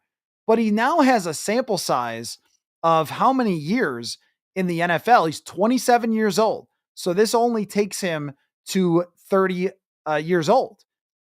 So he's still in his prime. He's one of the younger free agents at the position, and he's a playmaker on the football. He's somebody that understands the defense that Brian Flores likes. And that's another key part of it too, that it's sort of in the same way that we trust Kevin O'Connell about quarterbacks. I think we can trust in Brian Flores, and all day 2884 says this. If Brian Flores wants him back, then you bring him back. even if the price is going to be higher than you would have expected. But just like Milton Williams signing with the New England Patriots for too much money, when you have a lot of cap space, too much money is much more okay than it used to be. In the days where they were working around Kirk Cousins' contract, they just would not have been able to do this. They would have lost Byron Murphy. There was no way that they could overpay to keep their guy. And in this case, they are able to do that. And there is a good point that Kevin Seifert makes, which is the devil you know is better than the devil you don't. Because if you go out and get somebody that is from the outside that you're not sure how they're going to fit, you know a lot less information about how they're going to react to the system, how they're going to react to the coaching style, the locker room, the whole defense. With Byron Murphy, you pay for security. And what Daniel says, 35 million guaranteed. So that's only about half the contract being guaranteed. So I'm just thinking out loud, maybe we can find a comparable contract to this. Actually, is there a comparable contract that we can find for corners? Because I'm thinking that the 66 million and 22 per year is going to look a little different in the light of day in terms of cap hits. Like maybe Jair Alexander was kind of like this, where it was 30 million guaranteed, even though the total number was over 20 per year. And with Jair, he had a couple of cheap seasons, and then, they're thinking about moving on from him now. Maybe AJ Terrell got more than that. So when we look at fully guaranteed or even total guaranteed, this puts him more in the range of where Carlton Davis is with his new contract. Carlton Davis got 35 million fully guaranteed, and Paulson Adebo got 30 million guaranteed. So when we look at that figure, which is usually the most important, that figure is telling us that it's more in the ballpark for the guaranteed money of where Carlton Davis was, and not where necessarily Jair Alexander or Patrick Surtain or Denzel Ward. Like, it's not exactly like that because the guaranteed mark is lower than those types of guys. And usually what ends up happening is if you need to move on from this player, the guaranteed money is going to tell you how much dead cap space you're going to have and things like that. So that is the most important number to focus on here. And it sounds a lot more reasonable than 22 million per year. This actually kind of reminds me of TJ Hawkinson. When they extended Hawkinson, it was, hey, he wants to be the highest paid tight end. Hawkinson wanted to be the highest paid tight end in the NFL.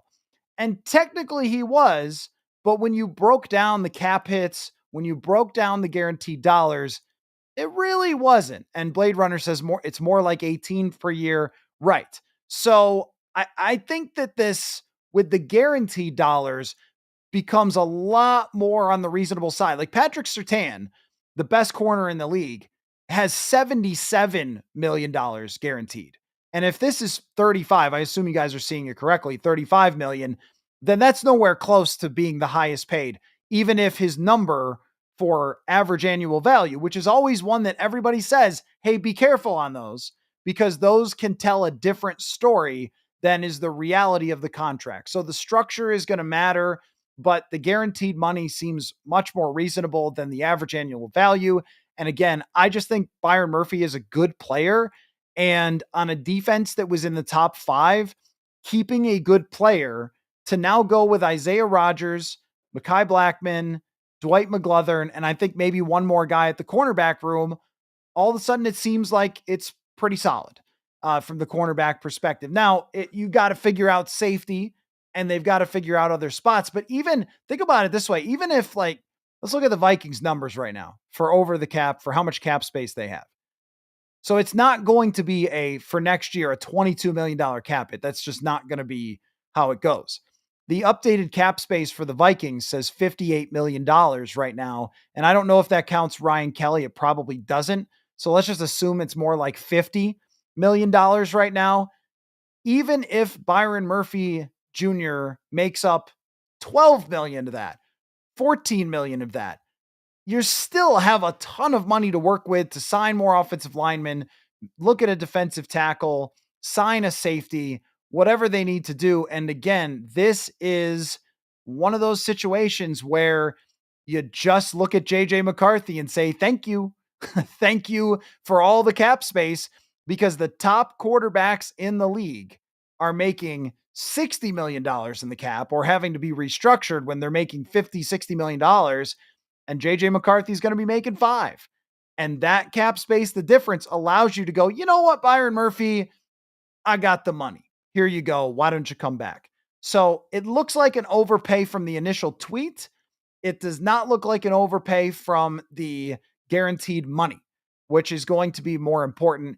And the fact that Murphy is 27 years old and is loved inside the building, appreciated by Kevin O'Connell, really, really appreciated, it seems, by Brian Flores. We have gotten to the point where they've made so many good decisions with stuff like this that you go, all right, that's probably right. And the one thing about DJ Reed, so I know that some of you mentioned like, hey, would you rather have paid DJ Reed this? The answer is maybe. DJ Reed is on the older side in comparison. Let me check how old DJ Reed is. DJ Reed is 28.3. So he'll be 29 during the season. So that's a year and a half older. That might make a difference. And also the way that he plays is a more physically demanding type of style. I like DJ Reed a ton, but he does commit a lot of penalties. And maybe Brian Flores doesn't want to do more of a man-to-man defense. Maybe he is more of a, I'm going to stick with this zone and play it behind my blitzes. And they always just kind of talk about, well, you know, we want a little more man-to-man, but that's not really what they are looking for because they didn't sign these other guys. So the fact that Byron Murphy is younger or just as young and fits in as well as he does, top 20 corner by PFF, 6 interceptions last year. I think he's going to continue to make plays on the football. All of that adds up to it's better for your football team. This is where we need to be a little less discerning. And I think I've probably said a bunch of times throughout the day, like, that's a ton for him. I don't know about that. But if the Vikings had done it, it would have been okay because every team is a different context. Every team has its own cap situation, its own future cap situation, its own needs, its own timeline. The Vikings timeline, as you heard Kevin Seifert say, their timeline is you got to win right now. It's go time, baby. Go win, right? Once your young quarterback in year 2 is taken over and you got that cap space, go spend it, go try to win. This is you're not just rebuilding, trying to bring in another guy, hoping he's cheaper. And one of my major complaints of the Kirk era, when they were, call it the cap screwed era of re-signing Kirk with big immovable contracts, was Bashaud Breeland. That was a starting answer, was to go into free agency at the end of the year or at the end of free agency and bring in a guy who just had better days in the past for a couple $1,000,000 because he was the only thing you could afford. And how many players walked out the door during that time, or the Vikings were non-competitive on during that time. So the fact that now they are in this position of being as cap healthy as they are to go out and overpay their guy to keep him, I can't have it both ways, right? I can't talk about, man, it's an overpay, but then say, oh, this is what they should be doing, is having the rookie quarterback contract. So yes, it looks like on paper that it is way more than we expected average annual value. It's much more of I think one of you framed it as a 2-year, $35 million contract. I agree with you that the guaranteed money matters more, but just having the player back, having this player back with a defense that was in the top 5 is better for the Vikings than it would be if he had left. And that's, I think, the bottom line on this is we can certainly pick apart, oh man, they gave up too much for this and they should have done that. And Jason brings up the comp pick thing. I'm just going to lose my mind over the comp pick thing.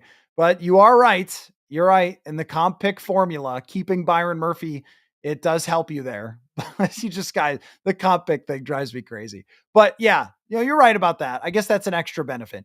But when you're talking about just knowing what you have in Byron Murphy, his health history, You know what makes him tick. You know what works for him schematically. He also is a leader on the team. All those things, giving a little bit too much for somebody who has all of those things. And Michael, it's not one good year for Byron Murphy. It's not. It's 1 year with 6 interceptions. But when you look at Byron Murphy's history, just in general, and I remember talking about this when they signed him, he's been a good to solid corner for his entire career. And he hadn't had a breakout type of interception season. But even if you go back to before they signed him, he was still, in terms of numbers wise, still very solid in his career. And then in 2023, I thought numbers wise in 23 that there was a little misleading because, like, in terms of his grades and stuff like that, because he fit so well in that defense. And the minute he was out of there, they really fell apart. So I think overall, this is going to be a contract that when we see the details, it will look a lot different than what it looks like now. And it's just much better to have a good player on your team than it isn't. Like that's, and yeah, Ben, you're saying 22 mil a year is too much, but is the contract 22 mil on the salary cap? What it says in the Adam Schefter tweet doesn't really matter as much as what it looks like on their actual salary cap books. And just as I mentioned, but if you're just jumping in here, when we look at comparable contracts for guaranteed money, it looks much more like Carlton Davis's deal. Carlton Davis's guaranteed money was 35 million, 34.5. Paulson Adebo's 30, Charvarius Ward 26. This is the same contract. It's just dressed up a little bit different to be 22 million a year in a very similar way that it was for TJ Hawkinson, where I remember going through this. TJ Hawkinson's average annual value never met his cap hit at any point. Like that's how the cap works. It's not fake. It's just weird. It's just moldable. That's what it is. So I think that it's important to keep that in mind, that when it comes out like this, that, oh, it's 66 mil. And then we go, whoa. And that was my reaction. I went, whoa, 66 mil. And then you go, oh, only 35 guaranteed. That's so much different. That's so much different. So as far as Jonathan Allen, I don't know what's going to happen there. He's visiting. Doesn't mean he's going to necessarily sign. He might. As soon as I sign off, you probably will. But Javon Holland has been somebody the Vikings are in on, and we might still see things happening and percolating as we go on into the night here. And I'm thinking that just in general, after 6 hours of live streaming talking football today, I probably should not carry on unless something big happens. If I want to be able to talk to you guys tomorrow when more moves will inevitably go down in the rest of the week and do my other podcasts with like Chris Trapasso on the draft and things like that. So, yeah, with what number are you looking at passer rating allowed for Byron Murphy? So that's an interesting number too to deal with. What did he have last year? No, last year with Byron Murphy, it was 80.5 last year. So he was 15th best in the league last season, last year. So I'm sorry, maybe I wasn't following who you're talking to, but he was top 20 in grade, top 20 in quarterback rating allowed. And he did allow a lot of targets, but I think that when you look at even yards per reception, his yards per reception's in the top 20 because a lot of those targets are fast. A lot of them there's a blitz, it's a hot route, get the ball out, and then the guy makes the catch, Byron Murphy tackles him, PFF will just, circle, all right, that's the guy who allowed the reception, but they don't give him a bad grade because it's a short throw right in front of him, right? So he's not getting beat deep a ton with statistics like that. So I don't think that with the actual numbers that are out there and Murphy's talent, that this is a bad signing at all. I think this is much better that they keep him around and try to repeat as best they can what they did last year, because this isn't a defense that needs a ton of moves. It's really a defense that needs a little bit better at certain areas, including defensive tackle. We'll see what happens. Safety and major 33, how much cap space is left after this? I don't know because we don't know the structure of the deal. We have to know the structure of these deals to really know. But even if it was a lot, even if it's 15 mil on the cap this year, it probably won't be.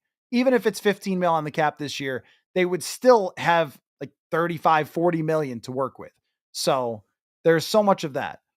Can you afford more free agents, Luke? Yeah, of course they can. Of course they can. They can right now, they have a lot of cap space to still work with. All they've spent is 7.5 on a corner and 9 on a center. And then what is this? 22 on Byron Murphy, but it's not going to be 22. And they have the ability to move on from Garrett Bradberry, which is going to save them 3.5. They have Brian O'Neill can be restructured. Like there's lots of things that they could do that they shouldn't even have to pull those levers. So they could still get, and I guess we're going with freeze now for the pronunciation. I really liked it better for a lineman when it was fries, but I'll ask somebody. I know somebody who covers the Colts. I'll just ask him. But they could still chase Will Fries or Freeze did not get signed today. They could still go after him. They could still sign Jonathan Allen. They could still sign Javon Holland. There's a lot of things that they can still do here. My wife's going to need to pour some water on my head to cool me down. Yeah, well, hey, it's been a great day, even if the moves have not been crazy. But now you come away with improved pass blocking, solidifying the cornerback room, and at least making those steps on day one. And we know the answer to the quarterback situation. We know the answer to Byron Murphy, or I'm sorry, Cameron Bynum. Like we have these answers now. So it was kind of a big day. I think it was kind of a big day for the Vikings. Is there a possibility they keep Bradberry? I guess so, because he is under contract, but that would kind of seem odd if they kept him to be a backup. Mark, is there young linemen available? There are.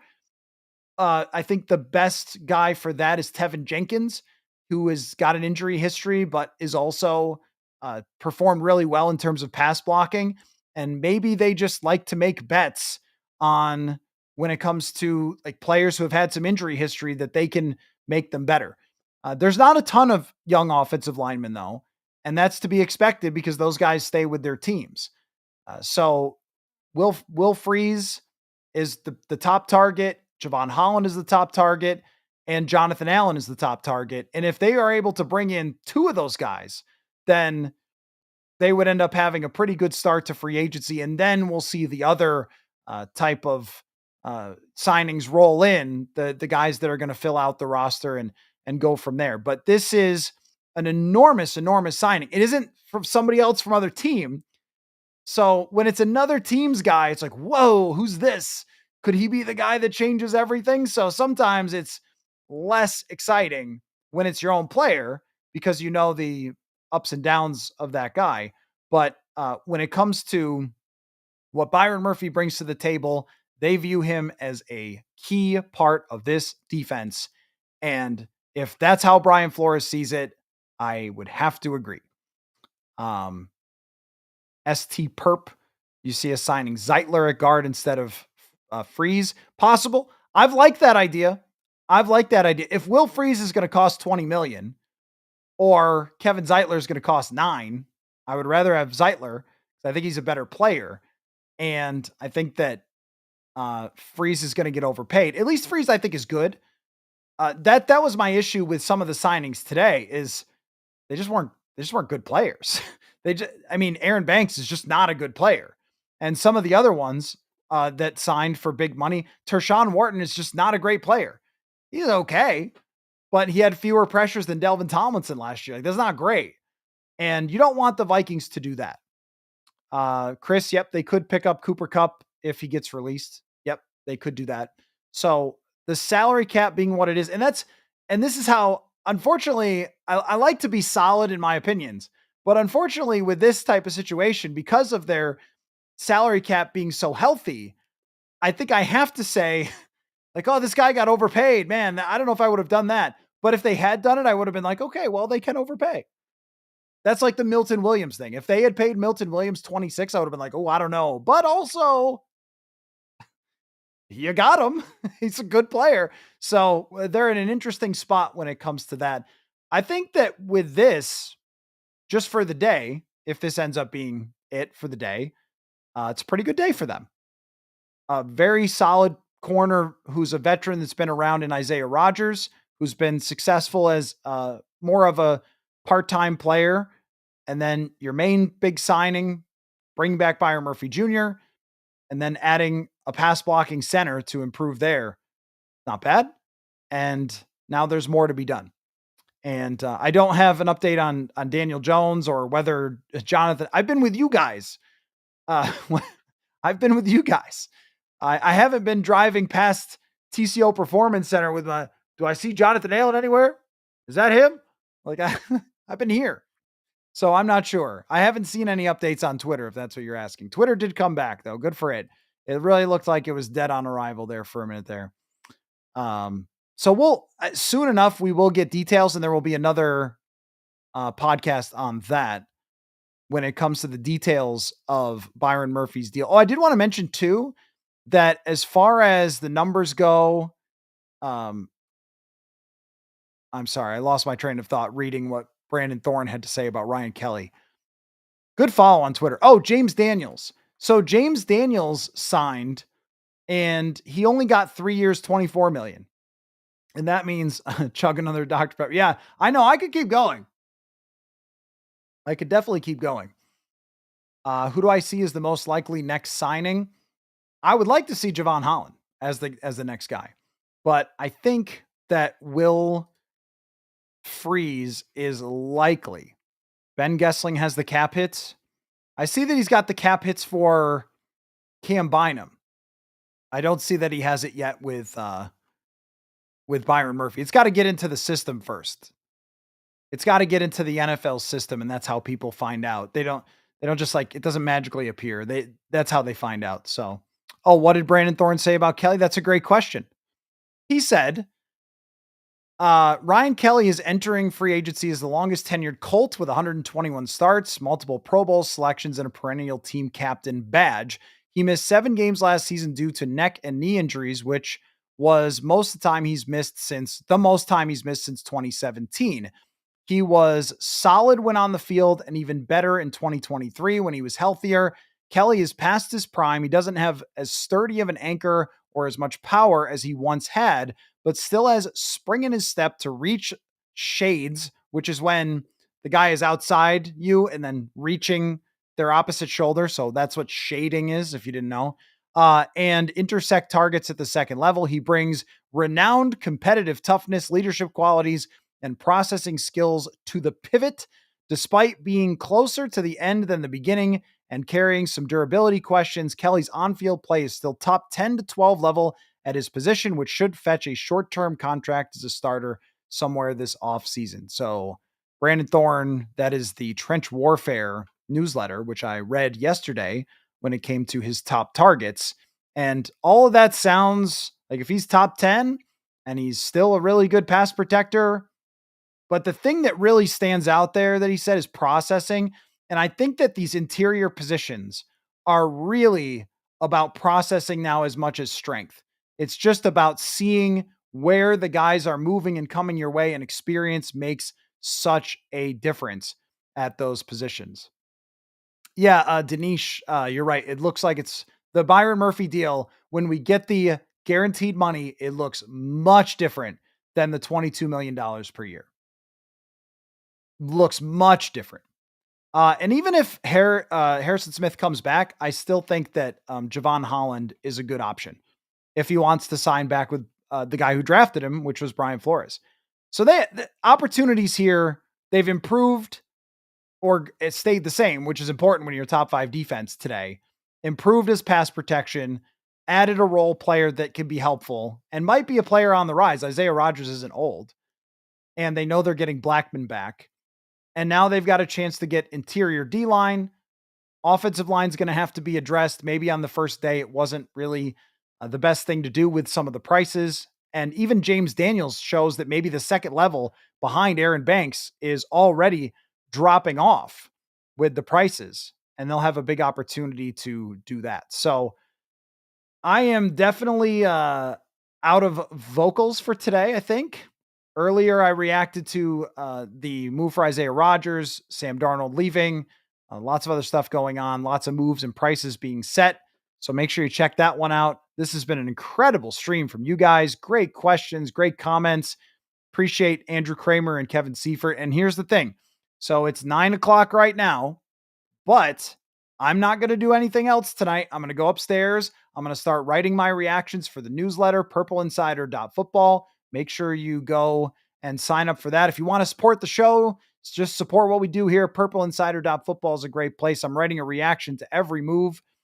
There's a rumor that the Vikings offered Holland 21 and he declined. Okay, well, we'll see if that happens. He's a guy for me that I like. But anyway, so if I'm upstairs and I'm working on my written reactions and opinions on what happened today, and Jonathan Allen signs, we get that from Schefter, I'll be back here. I'll be back live. So set the notifications. That's important. And guess what I'm doing tomorrow? Nothing. The schedule is totally clear tomorrow. So guess what? If they sign someone, right here. And even if they don't, 7:00 tomorrow night, approximately 7:30 probably tomorrow night, right here, live on the show. You guys have been phenomenal tonight. Great comments, tremendous stuff in the comment section. Great questions, great thoughts. Really appreciate that. Respectful of each other. You guys weren't overreacting like social media to stuff. We waited it out. We got the payoff with the big contract. So we'll see where it goes from there. But I appreciate all you guys, Andrew Kramer and Kevin Seifert, for coming in. And I am sure we will talk very soon. So thank you again. And we'll see you soon. Football